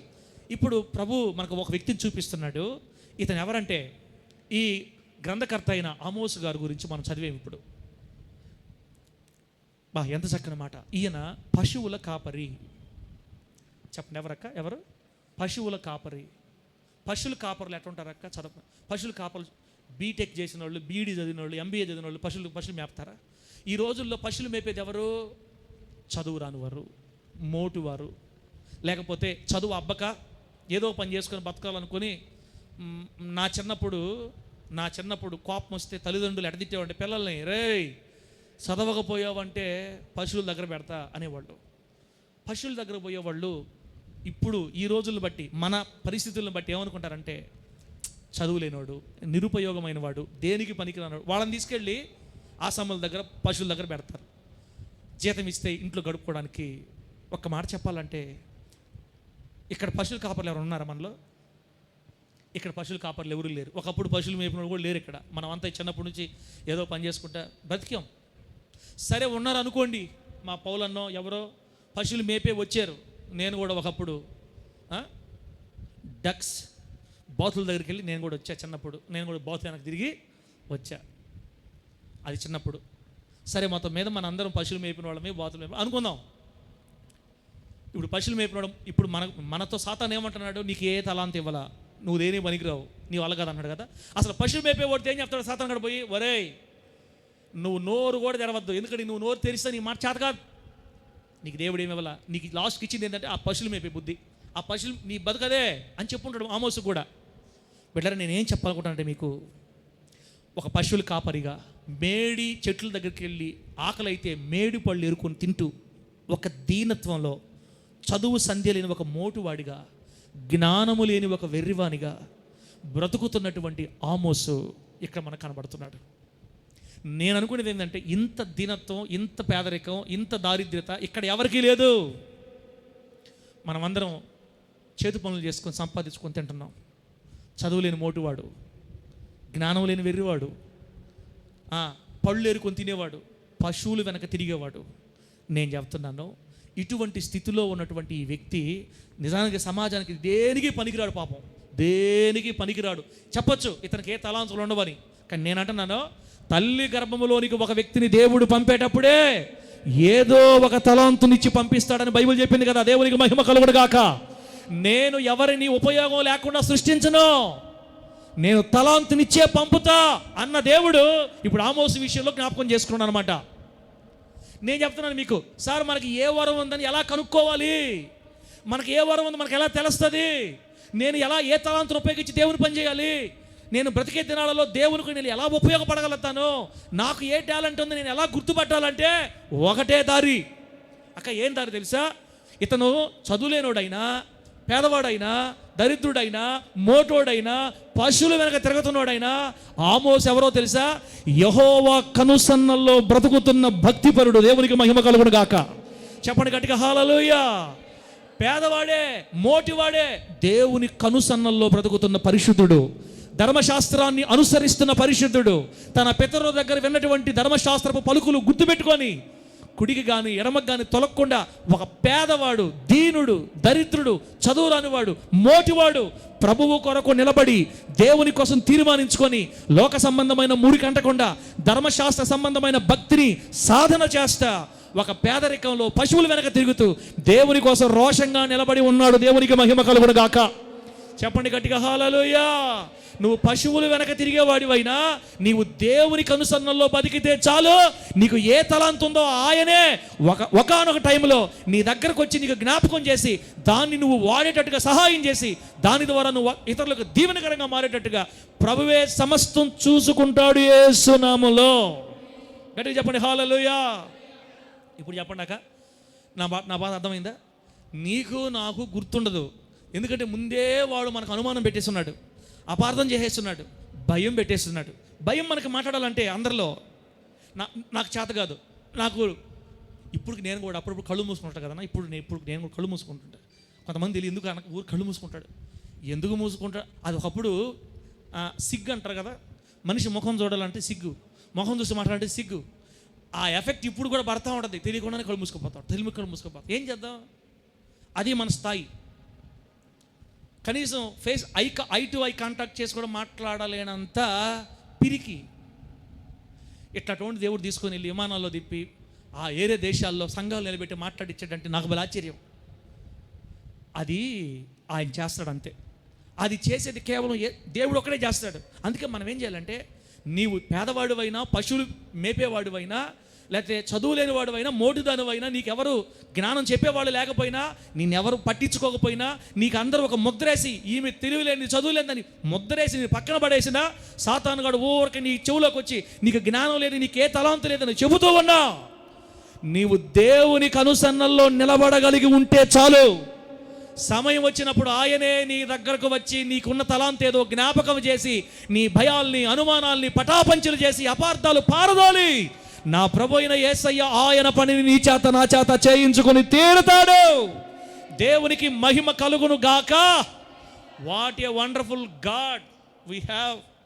అద్భుతమైన దేవుని కలుగున్నాం కదా. ఇప్పుడు చెప్పండి, మన వల్ల కాదు. నేనేమంటానంటే ఇది కూడా దేవుని చిత్తమే.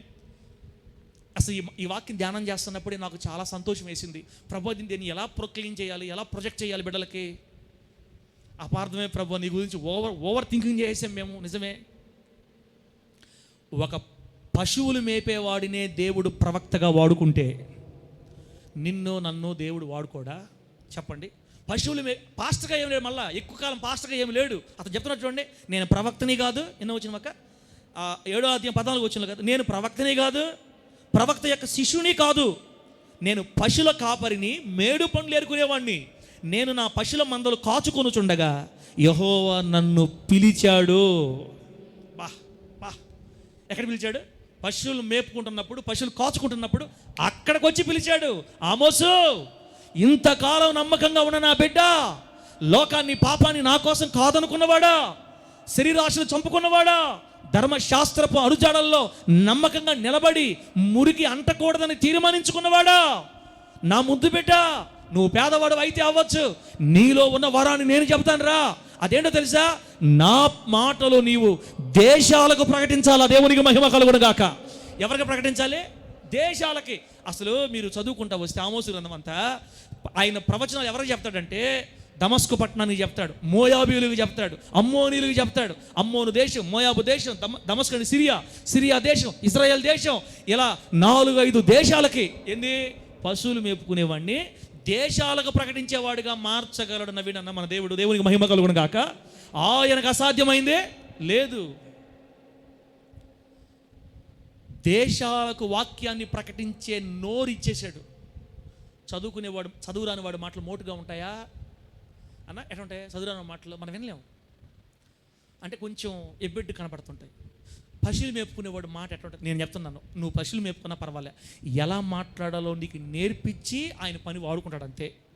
అబ్బా, పేతురు గారు చేపలు పట్టేవాడు కదా.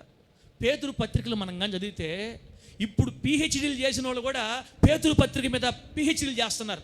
పేతురు పత్రికలో ఉన్న విషయాలు ధ్యానం చేస్తున్నారు. ఇప్పుడు స్కాలర్స్, ఇప్పుడు బైబిల్ స్కాలర్స్ అని పిలువబడే వాళ్ళందరూ పేతురు గారి పత్రికల మీద, ఈ చేపలు పట్టే వాళ్ళ పత్రికల మీద బుక్స్ రాస్తున్నారు. అంత జ్ఞానం దేవుడు ఇస్తే మనకి, అంత తలాంతు మన గుండెల్లో దేవుడు దాచిపెట్టి ఉన్నాడు. అది 1, 2, 5, 10 నాకు తెలీదు. ఖచ్చితంగా నీకంటూ ఒక వరం ఉంది. ఈ ముసలి తల్లికి కూడా వరము ఉంది. ముసలి తల్లి కూడా వరం ఉంది. ఆ ముసలి తల్లికి వరం ఏముందంటే నేను చెప్తానండి, పాస్టర్ కడుపు చూసే తరాంత ఉంది ఆ తల్లికి. ఖాళీ చేతులతో రాదన్న, చెప్పుకోవాలి పాపం, ఖాళీ చేతులతో రాదు. నాకు ఆశ్చర్యం వేస్తుంది. ఎండు చేపలన్నీ తీసుకొని వస్తుంది, గుట్టుగా తీసుకొచ్చి బయట పెట్టద్ది. మర్చిపోతానేమోనని చెప్తా ఉంటుంది నాకు, రేపు పోయేటప్పుడు తీసుకుపోవాలా. అదొక తలాంతు.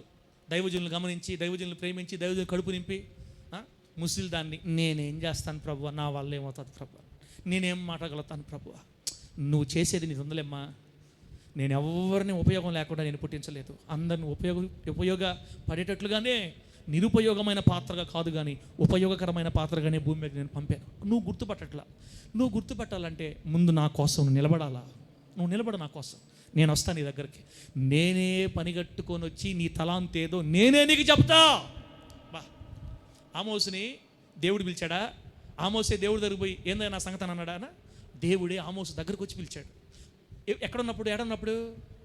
ఏడన్నప్పుడు పశువులు మేపుకుంటున్నప్పుడు, మేడు చెట్టు కింద ఉన్నప్పుడు అక్కడికి వెళ్ళి దేవుడు పిలిచాడంట. ఎంత సంతోషం అన్నా, ఎంత సంతోషం అక్క. నేను చెప్తున్నాను, నువ్వు ఏ పరిస్థితిలో ఉన్నావో, ఏ బాధల్లో ఉన్నావో, నా వల్ల కాదు, నాకు ఏమి అనుకుంటున్నావు కదా, నువ్వు నిలబడితే చాలు, నువ్వు నిలబడు, ప్రభు కోసం నడుం కట్టుకో. నీ దగ్గరికి ప్రభువే వస్తాడు. నీలో ఎన్ని తలాంతులను ఆయన జ్ఞాపకం చేస్తాడు. వాటిని ఎలా వాడాలో మనకు సమాధానం చెప్తాడు, ఎలా వాడాలో ఆలోచన చెప్తాడు, వాడేటట్టుగా సహాయం చేస్తాడు. వాటిని వాడి అనేకులకు నువ్వు దీవెనకరమై పడిపోయిన నీ గుడారం 10 మందికి నీడనిచ్చేటట్టుగా దేవుడు మారుస్తాడు యేసు నామములో. గట్టిగా చెప్పండి హల్లెలూయా. ఎంత సంతోషం పిల్లరా. పశువుల కాపరి దైవజనుడిగా మారిపోయాడు. అంటే తల్లి గర్భంలో నుంచి బయటకు వచ్చినప్పుడు అందరూ పశువుల కాపరి అన్నారు. ఏ తలాంతు లేదు అన్నారు, నిరుపయోగం అనుకున్నారు. కానీ ఆ పశువుల కాపరిలోనే ప్రవచించే వరాన్ని, ప్రవచించే తలాంతుని దేవుడు ఆ వ్యక్తికి ఇచ్చున్నాడని ఆ తర్వాత రోజుల్లో అర్థమైంది అందరికీ. ఆమోసును వాడుకున్నట్లుగా ఇక్కడ కూర్చున్న నిన్ను నన్ను ప్రభు వాడుకొని మన గుడారాలు లేవనెత్తి, పడిపోయిన మన లేవనెత్తి, మన తలాంతులు వాడుకొని ఈ తరములో దేవుని కొరకు పనిచేసేవారుగా ప్రభు మనల్ని మార్చునుగాక. గట్టిగా చెప్పండి హల్లెలూయా. కొంతమంది పాటలు పాడేవాళ్ళు, కొంతమంది సింగర్స్ ఉన్నారు కదా బిడ్డలరా. పాటలు పాడే తలాంతు ఇచ్చినప్పుడు ఏం చేస్తారంటే ఈ సైతాన్ గారు చెప్పిన అనుమానాల మాటలకి, వాడు పెట్టిన ఫైనాన్షియల్ టార్చర్ తట్టుకోలేక చాలామంది సినిమాల్లోకి వెళ్ళిపోతారు అన్నమాట పాడడానికి. సినిమాల్లోకి వెళ్ళి పాడతారు. సినిమాల్లోకి వెళ్ళి తమకిచ్చిన వాయిద్య సహకారాలు, వాయిద్యాలు వాయించడం అంతా కూడా సినిమాల్లో సంపాదన కొరకు వెళ్ళిపోతారు. నిజమే, సాతాను వాళ్ళు పెట్టిన టార్చర్ వాళ్ళు నిలబడలేకపోయారు. దేవుడు వారి దగ్గరకు వచ్చి వారిని కలుసుకునే వరకు ఆగలేకపోయారు. దేవుడు వారి దగ్గరకు వచ్చి వారిని సెట్ చేసే వరకు ఆగలేకపోయారు. పశువులు మేపుకుంటున్నా మేడి పండ్లు ఏరుకుని తినేవాడు అంత పేదరికంలో ఉన్నా కూడా మాట తప్పకుండా, పవిత్రత వదలకుండా ఇతను నిలబడితే దేవుడు వచ్చే వరకు ఆమోస్ ఆగాడు. కొందరు దేవుడు వచ్చే వరకు, దేవుడు మనల్ని కనికరించే వరకు, దేవుడు మనకు ఒక ద్వారం తెరిచే వరకు కొందరు ఆగలేక త్రోదవిపోయారు. దేవుని బిడ్డలారా, కాబట్టి ప్రతి ఒక్కరిని దేవుడు ఒక ఉపయోగకరంగానే భూమి మీద పంపించాడు. నీకు తలాంతులు ఉన్నాయి, నీకు దేవుడు తలాంతులు ఇచ్చే పంపించాడు. అది నీకు తెలియాలంటే మనము యేసుతో నడవాలి, యేసుతో నడవాలి. ఆ కృపని దేవుడు మనందరికి అనుగ్రహించును గాక. గట్టి చెప్పండి హల్లెలూయా. ఒకవేళ మనం యేసుతో నడవకపోతే, ఒకవేళ ఆ తలాంతులు ఏంటో తెలుసుకోవాలన్న తపన నీకు లేకపోతే, ఒక నిరుపయోగంగానే మన బ్రతుకులు ఆగిపోయే ప్రమాదం ఉందన్న. తర్వాత తిట్టాడు, ఆ 3వ వ్యక్తిని తిట్టాడు. కింద ఆ వాక్యం చదివితే, సోమరిపోతు, చెడ్డదాసుడా, ఎట్టిని బయటేసేండ్రా తిట్టాడు. ఆ తిట్లు తినాల్సి వస్తుంది. మనం కలుసుకోవాలి. ఆయనే మన దగ్గరకు వచ్చే వరకు మనం నిలబడాలి. ఆయన మన దగ్గరకు వచ్చే వరకు మనం ఓపిక పట్టాలి, నిలబడాలి, వాక్యం చదవాలి, పరిశుద్ధతను అనుసరించి నడవాలి, మురికిని తప్పించుకోవాలి, ప్రభు కోసం నిలబడాలి. నిశ్చయంగా వస్తాడు, నిన్ను దర్శిస్తాడు, నీ వరాన్ని ప్రకాశింపజేస్తాడు. దాని ద్వారా అనేకులకు నువ్వు దీవెనకరమయ్యేటట్టు ఆయన సహాయం చేస్తాడు. ఆ రీతిగా దేవుడు మనల్ని ఆయన మహిమ కొరకు వాడుకొనును గాక. చెప్పండి గట్టిగా హల్లెలూయా. లాస్ట్ మాట ప్రార్థన చేద్దాం బిడ్డలారా. లాస్ట్ మాట, నిరుపయోగము మనల్ని కానివ్వకుండా దేవుడు ఇంకొక వ్యక్తిని బైబిల్లో ఘనంగా వాడుకున్నాడు. ఆయన అపోస్తల కార్యగ్రంథంలో కనబడతాడు మనకి. అపోస్తల కార్యగ్రంథంలో వీళ్ళ 6వ అధ్యాయం దగ్గరికి వెళదాం. 6వ అధ్యాయం దగ్గరికి. ఒక పశువుల కాపరే దేవుని చేతిలో బలంగా వాడబడితే మరి మనం పనికిరాని వాళ్ళమా? ఏమి చేతగాని వాళ్ళమా?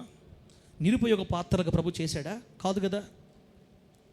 దేవుడు మనల్ని వాడుకుంటాడు, కానీ మన తలాంతులు కాదు. దేవుడే మనల్ని వాడుకొని అంత ఘనమైన నిలబెడతారు బిడ్డలారా. కాబట్టి వాడుకునే దేవునిలోనే శక్తి ఉంది, కానీ మనలో ఏమీ లేదు. నువ్వు నిలబడితే చాలు, నువ్వు నిలబడు, ప్రభు నీకు చెప్పించేది పని చేయించుకుంటాడు అనమాట. ఇక్కడ చూడండి, ఒక ఆయన 6వ అధ్యాయం 1వ వచనం నుంచి నేను కొన్ని వచ్చి చదువుతాను, ఆలోచించండి ప్రియులారా టకటక. ఆ దినములలో శిష్యుల సంఖ్య విస్తరించుచున్నప్పుడు అనుదిన పరిచర్యలో తమలోని విధవరాండ్రను చిన్న చూపు చూచిరని హెబ్రీయుల మీద గ్రీకు భాష మాట్లాడు యూదులు సనగసాగిరి.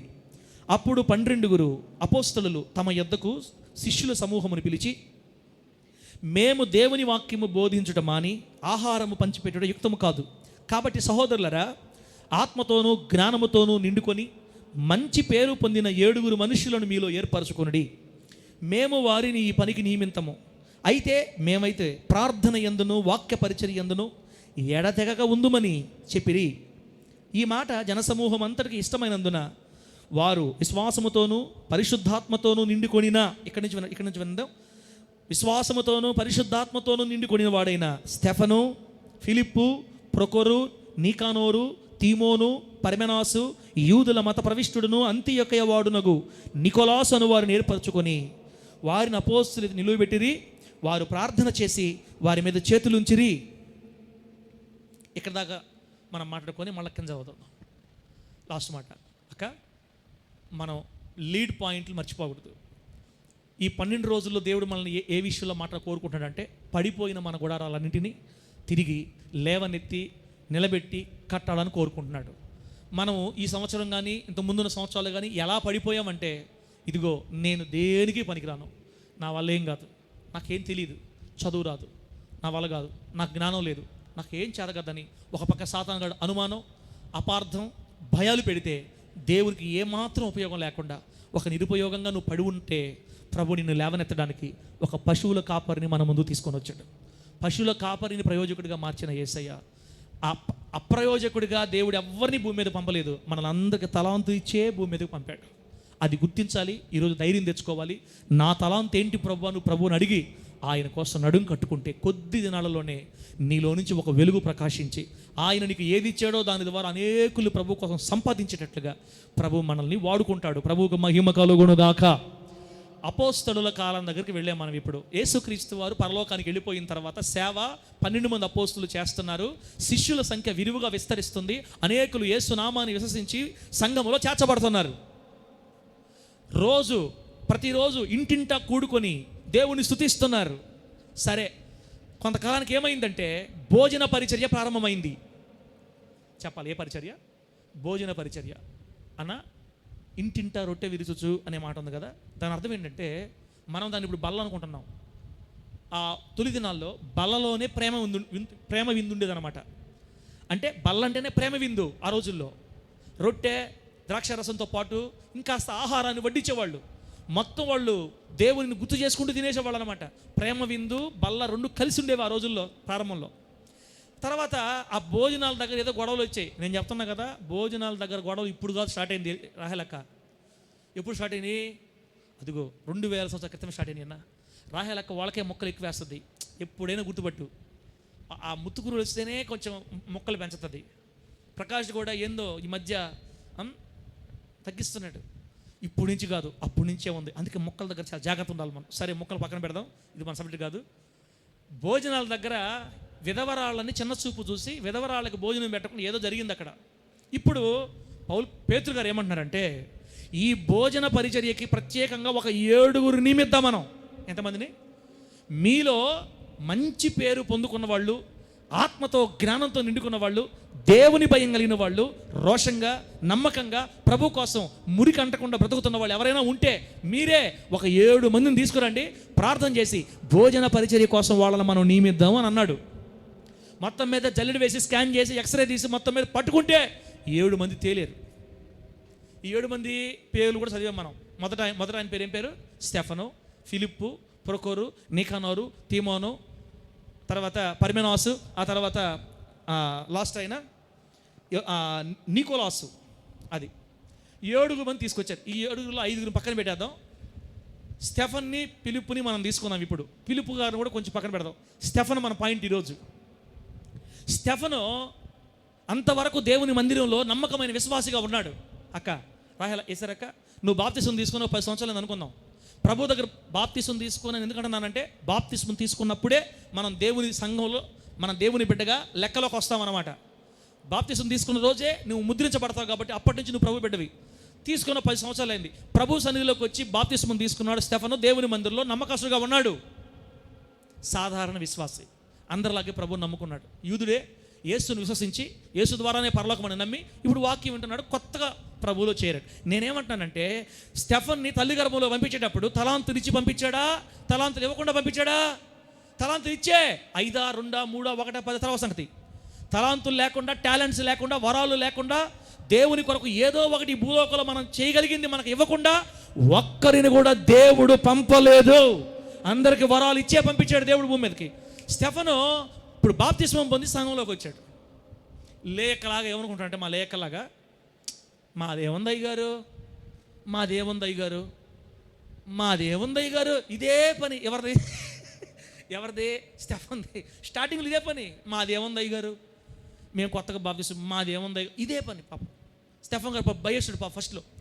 అయితే దినాలు గడుస్తూ ఉండగా, ఆమె ఏం చెప్పండి గట్టిగా, మనం చదివిన వాక్యంలోనే ఉంది, దినాలు గడుచుచూ ఉండగా దైవజనులతో సహవాసాన్ని పెంచుకొని ప్రతి ఆరాధనకు అటెండ్ అయ్యి దేవుని వాక్యపు లోతుల్లో ఎదుగుతూ దైవజనుల చేతి కింద మండత దైవజనుని మంట ఇతని మీద పడుతుంటే ఆ ఆది కాలం తొలి దినాల్లో మొదటి సంఘంలో పరిశుద్ధాత్మ అగ్నిలో తడపబడి రోజు రోజుకి పవిత్రతలో జాగ్రత్త చేసుకొని దేవుని చిత్తం కొరకు తను చంపుకొని ప్రభు కొరకు అన్నిటిని సరిచేసుకొని గట్టిగా దేవుని కోసం నిలబడి దేవుని సహాయము చేత నమ్మకస్తుడిగా పేరు పొంది, ఒక్క మాట చెప్పాలంటే కొన్ని సంవత్సరాలు గడిచే లోపల సంఘమంతటిలో మంచి పేరు సంపాదించుకునే స్థాయికి లేచాడు. దేవుడికి మహిమ కలుగును గాక. చెప్పండి గట్టిగా హల్లెలూయా. నేనేమంటున్నానంటే హోలీ చర్చ్ ప్రార్థనా మందిరములో ఉన్న విశ్వాసులలో నీకు ఒక మంచి పేరు వచ్చినా కూడా అది ఒక ఏంటదే తలాంతు. సంఘములో ఒక మంచి పేరు సంపాదించుకోవడం కూడా ఒక తలాంతేనక్క. అది అందరికీ సాధ్యమా? కాదు. కొందరు చూడండి 10 సంవత్సరాలు బాగా మందిరంలో ఉంటారు, చక్కగా మంచి పేరు సంపాదించుకుంటారు, బాగుంటారు. ఏమైందో తెలియదు కానీ ఒక్కసారి కొలాప్స్, కనబడరు, మళ్ళీ పడిపోయి ఉంటారు. ఏమన్నా వాళ్ళు రావట్లేదు, జారిపోయారయ్యా, వెనక్కి వెళ్ళిపోయారయ్యా, అయ్యయ్యో పోగొట్టేస్తున్నారు తలాంతని. ఈ అపవాది అబద్ధాలు చెప్పి అనుమానాలు పెట్టి అపార్థాలు చేయించి లాగేసాడు వాళ్ళని. సంఘములో ఒక నిలకడగా మంచి పేరు సంపాదించుకోవడం కూడా దేవుడు మనకిచ్చే ఒక తలాంతక. నీకు ఈ స్టెఫను ఆత్మతో నిండుకున్నాడంట, జ్ఞానముతో నిండుకున్నాడంట. ఆత్మతో నిండుకోవటం అంటే పరిశుద్ధతో నింపబట్టం, జ్ఞానంతో నిండుకోవటం అంటే దేవునిని కూర్చిన జ్ఞానంతో నింపబట్టం. అందరి వలన మంచి పేరు. ఆ మాట ఉందక్క, ఎంత చక్కని మాట, ఎంత చక్కని మాట. సాధారణంగా బాప్తిస్మం తీసుకొని సంఘంలో చేరిన ఈ వ్యక్తి ఏ తలాంతు లేకుండా ఆగిపోలేదు, కానీ దినాలు గడుచుచున్న కొలది ఎంత చక్కని మాట. అబ్బా, 2వ వచనం కదక్క. కాబట్టి సహోదరులారా, ఆత్మతోనూ జ్ఞానముతోనూ నిండుకొని మంచి పేరు పొందిన 7 మనుషుల్ని, అంటే ఆత్మతో నింపబడ్డాడు, జ్ఞానంతో నింపబడ్డాడు, సంఘమంతటిలో మంచి పేరు సంపాదించుకున్న స్థాయికి ఎదిగాడు స్టెఫన్ ఈరోజు. సరే, ఇంత అయిందా? చెప్తానేనండి. దేవుడు మనల్ని ఎలా వాడుకుంటాడో మనం ప్రభు కోసం నిలబడితే నువ్వేం చేయబలే. నాకే తలాంతుంది, ఈరోజు నుంచి పోయి ఇంకా మంచం మీద పడుకొని ఫ్యాన్లో చూస్తా, నాకేముంది, అనబలే. నువ్వు అసలు అనబలే. నీకు తెలియదాక దేవుడు నీకు తెలియజేస్తాడు. అందుకొరకు నువ్వేం చేయాలో తెలుసా? నిలబడి ఉండాలి దేవుళ్ళో. నిలిచి ఉంటే చాలు, ప్రభు కోసం నడుం కట్టుకుంటే చాలు, రోషం పూనితే చాలు, సాతాను యొక్క కుయుక్తులు గ్రహించగలిగితే చాలు, ఈ లోకం మురికి అంటకుండా నీ శరీరాన్ని జాగ్రత్త పరుచుకుంటే చాలు. ఎక్కడ నీకు ఎప్పుడు ఆయన రావాలో వస్తాడు. ఆమోసుని పిలిచినట్టుగా నేను పిలుస్తాడు, నీలో ఉన్నదాన్ని ప్రకాశింపచేస్తాడు. నిలబడ్డాడు, ఒక మంచి పేరు సంపాదించుకున్నాడు, సంఘమంతట్లో ఒక విలువ దొరికింది, సంఘమంతట్లో ఒక ఆత్మ సంబంధమైన గౌరవం. స్టెఫను అంటే విలువగా మాట్లాడుతున్నారు, స్టెఫన్ అంటే ఒక భక్తి పడను గుర్తిస్తున్నారు, స్టెఫన్ అంటే ప్రార్థనా పడను గుర్తిస్తున్నారు, స్టెఫన్ అంటే ఒక విలువైన ఆత్మను గుర్తిస్తున్నారు సంఘం. ఆ టైంలో భోజనాల పరిచర్య కోసం నియమించడానికి ఏం పడ్డాయి? అప్లికేషన్లు పడ్డాయి. ఏం పడ్డాయక్క? అప్లికేషన్లు పడ్డాయి భోజన పరిచర్య కోసం. అది కూడా 2, 3, 100, 10 మంది, 100 మంది, 200 మంది కాదు. ఫస్ట్ సారి బాప్తిజం పొందినప్పుడు 3000 మంది, రెండోసారి వాక్యం చెప్పినప్పుడు 5000 మంది, అప్పటికే 7000 మంది అయిపోయి ఉన్నారు. ఇంకా రోజు రోజుకి రక్షించబడుతున్న వారిని దినదినము దేవుడు సంఘంలో చేరుస్తూ ఉన్నాడు. అప్పుడు 20,000 మంది ఉన్నారో, 30,000 మంది ఉన్నారో, 30,000 మందికి 20,000 మందికి భోజనం వడ్డిస్తూ ఉండాలంటే ఈ ఇంట్లో ఈరోజు మధ్యాహ్నం ఇంకో ఇల్లు, సాయంత్రం ఇంకో ఇల్లు, ఇంక తిరగతానే ఉండాలి. స్టెఫన్ గారికి ఖాళీ లేదు. ఏం ప్రకాష్ రేపు ఆరాధన ప్రార్థనకి సార్ పనులు ఉండే సార్, మళ్ళీ రాలేదు సార్, అట్ట కాదాడా. 3 పూట్ల 3 ఇళ్లలో భోజనాలు అంతే. రావాలి అక్కడికి, విధరాలకు భోజనాలు పెట్టాలా, ఆ భోజనాల పరిచయం ఏ ఇబ్బంది లేకుండా చూసుకోవాలా. బాగా జరుగుతుందండి. అప్లికేషన్ వేయకుండానే స్టెఫన్కి దేవుడు స్థలం ఇచ్చాడు. ఇప్పుడు భోజనాల పరిచయం కోసం నియమించబడ్డాడు.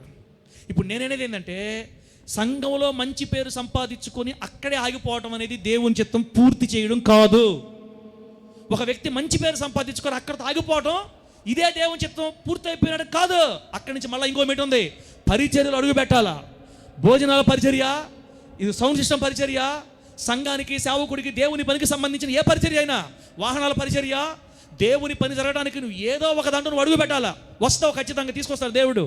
అంతటితో ఆగిపోవడం కూడా దేవుని చిత్తం కాదు. నేను పరిచర్యలోకి వచ్చేసాను, శనివారం సాయంత్రం వచ్చి దేవుని ముందు జిమ్ముకుంటున్నాను, నేను కూడా నా తలంతో దేవుని మహింపడతా, హల్లెలూయా లే. అక్కడ తాగిపోవడం దేవుని చిత్తం కాదు, అసలు అది కాదు. అక్కడ నుండి ఇంకా నువ్వు ముందుకెళ్ళాలని దేవుడు కోరుకుంటున్నాడు. నువ్వు నిలబడితే అది కూడా నిత్య చేయిస్తాడు. ఇప్పుడు చూడండి ఏం చేసిందో. 8వ వచనం చూడండి. ఇప్పుడు 8వ వచనం, స్టెఫను కృపతోనూ బలముతోనూ నిండినవాడై. అబ్బా, ఒకటి సాధారణ విశ్వాసి అక్కడ నుండి ఆత్మతో జ్ఞానంతో నిండుకొని మంచి పేరు పొందుకున్న స్థాయికి ఎదిగాడు. అక్కడ నుండి భోజనాల పరిచయలోకి ఎదిగాడు, 7గురిలో ఒకడయ్యాడు.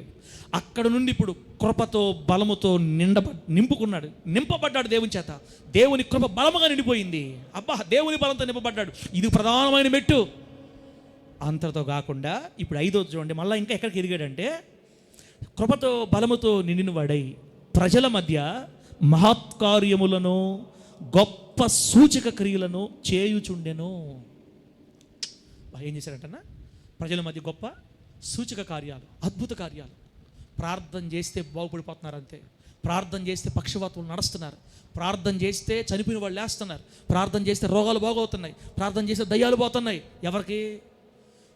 12 మంది అపోస్తలుల గురించి కాదు మనం చదివేది. ఇప్పుడు సంఘములో సాధారణ విశ్వాసిగా వచ్చి మెట్టుకి దేవుని దయలో ఎదిగి తనకు ఏ వరం ఉందో ఏ తలాంతం ఉందో గుర్తుపట్టలేక కొలబడిపోకుండా దేవునికి అంటుకట్టబడి ఉండడం ద్వారా దేవుడే ఈ వ్యక్తిని ప్రకాశింపజేస్తూ ఉంటే ఒకానొక టైంకి ఎక్కడికి ఎదిగిపోయాడంటే, ప్రార్థన చేస్తే రోగాలు కూడా నిమిషంలో స్వస్థపరచబడేటట్లుగా గొప్ప సూచక క్రియలు, మహత్కార్యములు దేవుడి వ్యక్తి ద్వారా జరిగించేంత శ్రేష్టమైన తలాంతులతో దేవుని కొరకు వాడబడిన స్టెఫను మనకు అక్కడ కనబడుతున్నాడు. ప్రభువుకి మహిమ కలుగును గాక. అక్క, నీకు విషయం తెలుసా? నువ్వు నీ ఇంట్లో చేరి ప్రార్థన చేస్తే, నువ్వు ఎవరి గురించి ప్రార్థన చేస్తున్నావో వాళ్ళు లేస్తారు యేసు నామములో. అదే తలాంతక్క, అదే తలాంత రాహేలక్క. నువ్వు ఇంట్లో చేరి ప్రార్థన చేస్తే, నువ్వు ఎక్కడో మద్రాసులో ఉండే వాళ్ళ గురించి ఇక్కడ ప్రార్థన చేస్తున్నావు అనుకో, ఇక్కడ ప్రార్థన చేయగానే అక్కడి నుంచి జవాబు అక్కడికి వెళ్ళిపోద్ది. వితిన్ సెకండ్స్లో, వితిన్ మినిట్స్లో, వితిన్ డేస్లో ప్రభు ఆ వ్యక్తిని లేపటం నీ కళ్ళతో నువ్వు చూస్తావు, అనేకులు చూస్తారు. పలానక్క ప్రార్థన చేస్తే దేవుడు బాగు చేస్తున్నాడండి, పలానా ప్రార్థన చేస్తే దేవుడు కార్యాలు చేస్తున్నాడండి. అమ్మో, ఆ అన్న మామూలుడు కాదు, అక్క మామూలు, చాలా మంచి అసలు పవర్ఫుల్ దేవునిలో అని లోకమంతా నీ గురించి మాట్లాడుకునే స్థాయికి నిన్ను ఎత్తాలని కదా నిన్ను తల్లిగర్భంలో తీసుకొచ్చింది దేవుడు. అక్క, ఇక్కడ ఎవ్వరు చిన్నోళ్ళు కాదు, ఎవ్వరు పెద్దోళ్ళు కాదు. ఇక్కడ ఎవరికి పక్షపాతం, అది ఇక్కడ దేవుడికి ఎవరి విషయంలో పక్షపాతం లేదు. పాస్టర్లందరికీ మంచి స్థానాలు ఇచ్చి విశ్వాసులందరినీ కింద అట్లా అనుకునేవాడైతే అసలు స్టెఫన్ గురించి బైబిల్ రాయించేవాడు కాదు. ఆయనతో ఎవరైతే కనెక్ట్లో ఉంటారో వాళ్ళందరినీ షైన్ చేసి వాడుకోవడానికి మన దేవుడు సంసిద్ధత కలిగిన వాడు. నిన్ను ఖచ్చితంగా దేవుడు వాడుకుంటాడక్క. నువ్వు ప్రార్థన చేస్తే కన్నీళ్ళలో ఉండేవాళ్ళు కట్టబడతారక్క. నువ్వు ప్రార్థన చేస్తే రోగాల్లో ఉండేవాళ్ళు లేస్తారక్క. ఇశ్రాయేల్ పాస్టర్, నువ్వే చెప్పావు కదయ్యా, దయచేసి ఇతర గురించి ప్రార్థన చేయబాకండి, వాళ్ళ దయ్యాలు మీకు తగులుకుంటాయని. అదే చెప్తున్నా నేను. అపార్థం చేశాడు చాలామందికి. న్యాయాధిపతి కర్రలతో కొడతాడు, ప్రకాష్ నిన్ను ప్రార్థన చేయబాక, దయ్యాలు నీకు తగులుకుంటాయి.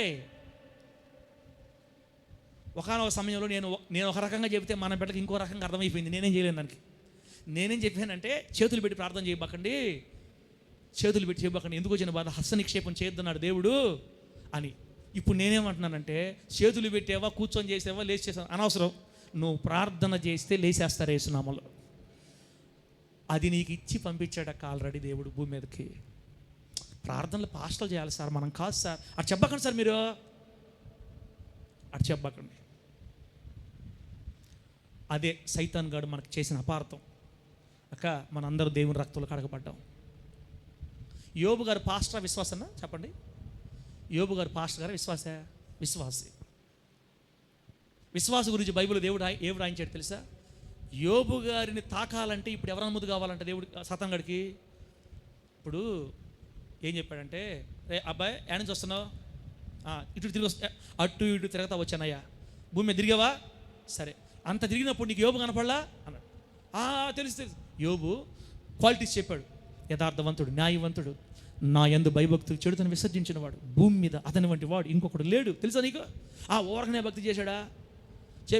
చెప్పొచ్చేవాలయ్యా. ఏంద్ర అంత మాట్లాడేసి నువ్వు? అయ్యా, ఎందుకు భక్తి చేశాడో తెలుసా? నీవు అతనికి కలిగిన సమస్తాన్ని దీవించావు, అతన్ని ఆస్తిపరుని చేసావు, అతన్ని వృద్ధి చేసావు, తూర్పు దిక్కున మన జనులందరిలో గొప్పవాడుగా చేసావు. ఎవరైనా చేస్తారు భక్తి. అయితే ఏమంటావురా?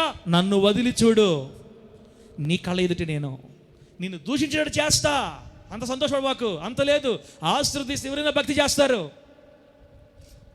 వెంటనే ప్రభు అన్నాడు, సరే పో, ఏం చేసి చేస్తా, పో, ఏం చేసి చెయ్యి, ఏం చేస్తావు చెయ్యండి. ఎట్నైనా అతని చుట్టూ ఉన్న కంచె నువ్వు తీస్తే కదా నేను వెళ్తాను. నువ్వు కంచెతే నేను వెళ్తా.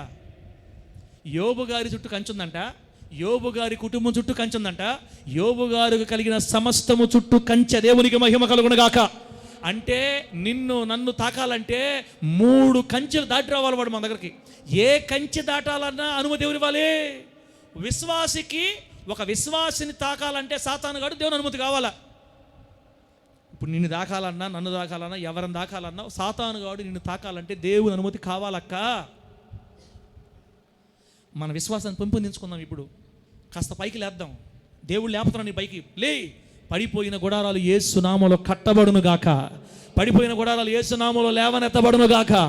తిరిగి పూర్వపు స్థితిలో మరలా కట్టబడును గాక. కడుతున్నాడంతే. ఎవరు నిరుపయోగమైన వ్యక్తులు లేరు ఇక్కడ. నిన్ను తాకాలంటే సాతానుగాడికి దేవుడు అనుమతి ఇవ్వాలా. ఆ అనుమతి లేకుండా సాతానుగాడు నిన్ను తాకలేడు. నిన్ను కానీ, నీ పిల్లలు కానీ, నీ వ్యాపారాన్ని, నీ ఉద్యోగాన్ని, నీ జంతువులు, నీ పక్షులు, దేన్ని కూడా తాకలేడు. అంతే. నీ వాహనాన్ని తాకలేడు, దేన్ని వాడు తాకలేడు. వాడు మనల్ని తాకాలంటే అనుమతి ఎక్కడి నుంచి రావాలి? అంత ప్రొటెక్షన్ దక్క నీకు దేవుని కాపుదలా. మరి నువ్వు ఇప్పుడు ప్రార్థన చేస్తే ఏమో ఇంట్లో కూర్చొని అటు అనబాకండి సార్, వాళ్ళ దగ్గర వచ్చేస్తాయి, కళ్ళ వచ్చేస్తాయి, రావు. మనం యేసయ్యతో నిలబడితే, మనం యేసయ్యతో నడిస్తే, మనం భక్తి పరులమైతే, రక్షించబడిన వారమైతే, పరిశుద్ధులమైతే, ప్రభువుతో నడుస్తున్న వారమైతే, యేసు రక్తములో కడగబడి ముద్రించబడిన వారమైతే, ఎవడొచ్చినా ఎక్కడొచ్చినా అవతల పక్కన నిలబడి ఉండాల్సిందే. కానీ లోపలికి వచ్చే అర్హత ఎవడికి లేదు. సాతానుగాడు నిన్నేమి చేయలేడు. అన్నా బాణామతి చేస్తారేమోనన్నా, చేతబడి చేస్తారేమోనన్నా, అన్న ఈ మధ్య ఎక్కువ చేతబడి తింటుందనా, అలా ప్రార్థన చేయడానా, అన్న నల్లగొచ్చేస్తున్నానా. ఎందుకు వస్తాయి? రావు. బాప్తిస్మం తీసుకొని యేసు రక్తంలో కడగబడి పాపానికి దూరమైన ఏ విశ్వాసిని చేతబడి శక్తులు ఏమి చేయలేవు, దయ్యాలేం చేయలేవు. ఇప్పుడు సైతాన్ అంటే ఎవరో తెలుసా? చేతబడి శక్తులకి, కర్ణపిశాచులకి, దయ్యాలన్నిటికీ రాజుని సైతాన్ అంటారు. అలా సైతానులకు రాజే మనల్ని దాకాలంటే దేవుడు అనుమతి ఇవ్వాలా.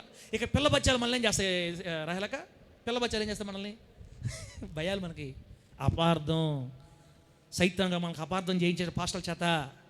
వాళ్ళలో నేను కూడా ఒకనలే. ఇప్పుడు చెప్తానండి, ఎవడు మనల్ని ఏమీ చేయలేడక్క. నిన్ను తాకడం వాడి తరం కాదు. ఒకవేళ తాకేడంటే అనుమతి దేవుడు ఇచ్చాడని అర్థం. నీ బిడ్డను తాకినా, నిన్ను తాకినా, నీ ఉద్యోగాన్ని తాకినా, నీ వ్యాపారాన్ని తాకినా, వాడు తాకాలంటే దేవుడు అనుమతిస్తేనే తాకుతాడు. ఇప్పుడు నీవు నేను యేసుతో కట్టబడి ఉన్నప్పుడు మాత్రమే.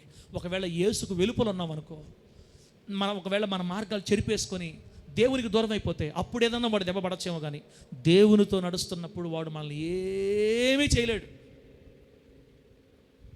ప్రభువుకు మహిమ కలుగునుగాక. ఒక విశ్వాసి ప్రార్థన చేస్తే సూచక కార్యాలు జరుగుతున్నాయి. ఒక విశ్వాసి ప్రార్థన చేస్తే అద్భుతాలు జరుగుతున్నాయి. ఒక విశ్వాసి ప్రార్థన చేస్తే మహత్కారాలు జరుగుతున్నాయి. అక్క, నువ్వు చేస్తే జరగవా? నువ్వు ప్రార్థన చేస్తే విడిపోబోతున్న భార్యాభర్తలు కట్టబడతారు యేసు నామములో. అంతే. అది సంపాదించుకో తమ్ముడా, అక్క, అది సంపాదించుకో. నువ్వు కన్నీళ్లు పెడితే విడిపోయే కుటుంబాలు కట్టబడాలా. నువ్వు ప్రార్థన చేస్తే అనుమానాల గొడవలతో కోర్టు కేసులు ఫాలో అయిపోయిన వాళ్ళందరూ కేసులు పరిష్కరించబడిపోవాలా. నువ్వు ప్రార్థన చేస్తే రోగాలు బాగవ్వాలి. నువ్వు ప్రార్థన చేస్తే కూలిపోబోతున్న వ్యాపారాలు లేవాలి. నువ్వు ప్రార్థన చేస్తే నాశనం అయిపోతున్న కుటుంబ వ్యవస్థ కట్టబడాలి. అడుగు పెట్టే చోటల్లో వెలుగు వెలగాలి. అది తలాంత్ అంటే అది ఆల్రెడీ మనకు ప్రభు ఇచ్చే, మనకు భూమి మీదగా మనల్ని పంపించాడు. కొత్తగా ఇవ్వాల్సిన అవసరం లేదు. అది ఆల్రెడీ మనలో ఉంది. అది 2, 3, 5, 10 ప్రభు చూసుకుంటాడు. ఒక సాధారణ విశ్వాసి ప్రార్థన చేస్తే ఇన్ని అద్భుతాలు జరుగుతున్నాయి. అబ్బా, పక్షపాతము లేని దేవుని ఆరాధిస్తున్న మనం దేవునికి మహిమ కలుగును గాక. నువ్వు దేవుడితో ఎంత నడుస్తావో అంతగా ప్రభుని వాడుకుంటాడక్క. ఇప్పుడు చెప్పండి అక్క, మనం ఉపయోగకరమైన పాత్రలమా? ఏ తలాంతులు లేకుండా భూమి మీదకి వచ్చిన వాళ్ళమా? దేవుని తలాంతులు తీసుకొని భూమి మీదకి వచ్చిన వాళ్ళమి. ప్రార్థన చేసుకుందాం బిడ్డరిక. లాస్ట్ మాట చెప్తున్నాను నేను. ఈ భూమి మీద దేవుడు నిరుపయోగంగా ఏ వ్యక్తిని చెయ్యలేదు. ఏ తలాంతులు లేకుండా ఎవరిని భూమి మీదగా పంపలేదు. అలా పంపితే ఆయన చేతకాని దేవుడిగా మార్చబడతాడు. ఆయన అలా కాదు. సాతానే మనకు అనుమానాలు, భయాలు, అపార్థాలు పెట్టి మనల్ని ఇలా ఇలా కూలిపోయేటట్టుగా పడి ఉండేట్టుగా చేశాడు. ఆ సాతానుగాడు వేసిన ఈ అనుమానాలు, నాకేం లేదులే, నా వల్ల ఏమవుతుందిలే, నాకేం చేతవు, నా మాట ఎవరు పట్టించుకుంటారు, నాకు చదువు ఉందా, పాడుందా, నేను పాడగలుగుతానా, నేను చెప్పగలుగుతానా? నువ్వు నిలబడక్క దేవుని కోసం. నువ్వు ప్రార్థన చేయి, నేను ప్రభు ఎందుకు వాడుకోడు. నువ్వు నిలబడు, నువ్వు నడుం కట్టుకో, నువ్వు లోకంతో సంబంధం తెంచుకో, ఎక్కడ ఏ చేదు వేరుందో తీసేయి ఫస్ట్. నువ్వు ప్రభుతో సమాధాన పడు. నిన్ను వాడుకోకపోతే చూడు, అప్పుడు సంఘాలు నిండవా? అక్క, మనం ఆ స్థాయికి ఎదిగినప్పుడు సంఘాలు ఎందుకు నిండవు? అసలు మన మందిరాలు పడతాయా? మన మందిరం ఎట్టుంటుందా? ఉండదు. రాబోయే రోజుల్లో నిండి పొంగి పొరలతో వేసునామో ఆమె చెప్పండి గట్టిగా. తలాంతులు కలిగిన వ్యక్తులు ప్రకాశిస్తూ ఉంటే మన మందిరాలు యేసునామములో నిండిపోవును గాక. గట్టిగా చెప్పాలి ఆమెనని మీరు. ఈసారి గట్టిగా చెప్పండి. తలాంతులు కలిగిన వాళ్ళు ప్రకాశిస్తూ ఉండగా మన సంఘాలు దేవుని ప్రజలతో నిండిపోవును గాక. హల్లెలూయా. సాధారణ విశ్వాసిగా జీవితాన్ని ప్రారంభించి అద్భుత సూచిక మహత్కార్యములు చేయు ప్రవక్తగా దేవుడు స్టెఫన్ గారిని ఆశీర్వదించాడు. ఇంకా ముందుకెళితే మామూలుగా మిట్ట మధ్యాహ్నం పూట కన్నులెత్తి చూస్తే ఆకాశం తెరవబడి, అబ్బబ్బబ్బబ్బా, ఆకాశం తెరవబడి మనిషి కుమారుడు సింహాసనం మీద ఆసీనుడై తండ్రి దగ్గర ఆసీనుడై ఉంటే ప్రత్యక్షంగా పట్టపగలు పరలోక దర్శనాన్ని చూసేంత లోతైన పరిశుద్ధత. అబ్బో, ఇది సాధ్యమే. నీకు సాధ్యమే, నాకు సాధ్యమక్క. నీకు దేవుడు వరాలు ఇచ్చినాడు, నాకు దేవుడు వరాలు ఇచ్చినాడు. అవి ఏంటో నువ్వు గుర్తుపట్టాలంటే ప్రభుత్వం నడిస్తే చాలు. ఈ 2024 సంవత్సరంలో ఒకవేళ సాతాను అనుమానాలకి, సాతాను అపార్థాలకి, సాతాను భయాలకు లోబడిపోయి దేవునికి ఉపయోగపడకుండా నిరుపయోగంగా నీ గుడారం పడిపోయి ఉంటే ప్రభువు నేను లేపడానికే ఇప్పుడు మాట్లాడాడు. కళ్ళు మూసుకొని ప్రార్థన చేద్దాం. ఒక కళ్ళు మూసుకొని ప్రార్థన చేద్దాం. ఫోన్ పెడతాం, సౌండ్ పెడతాం కూడా.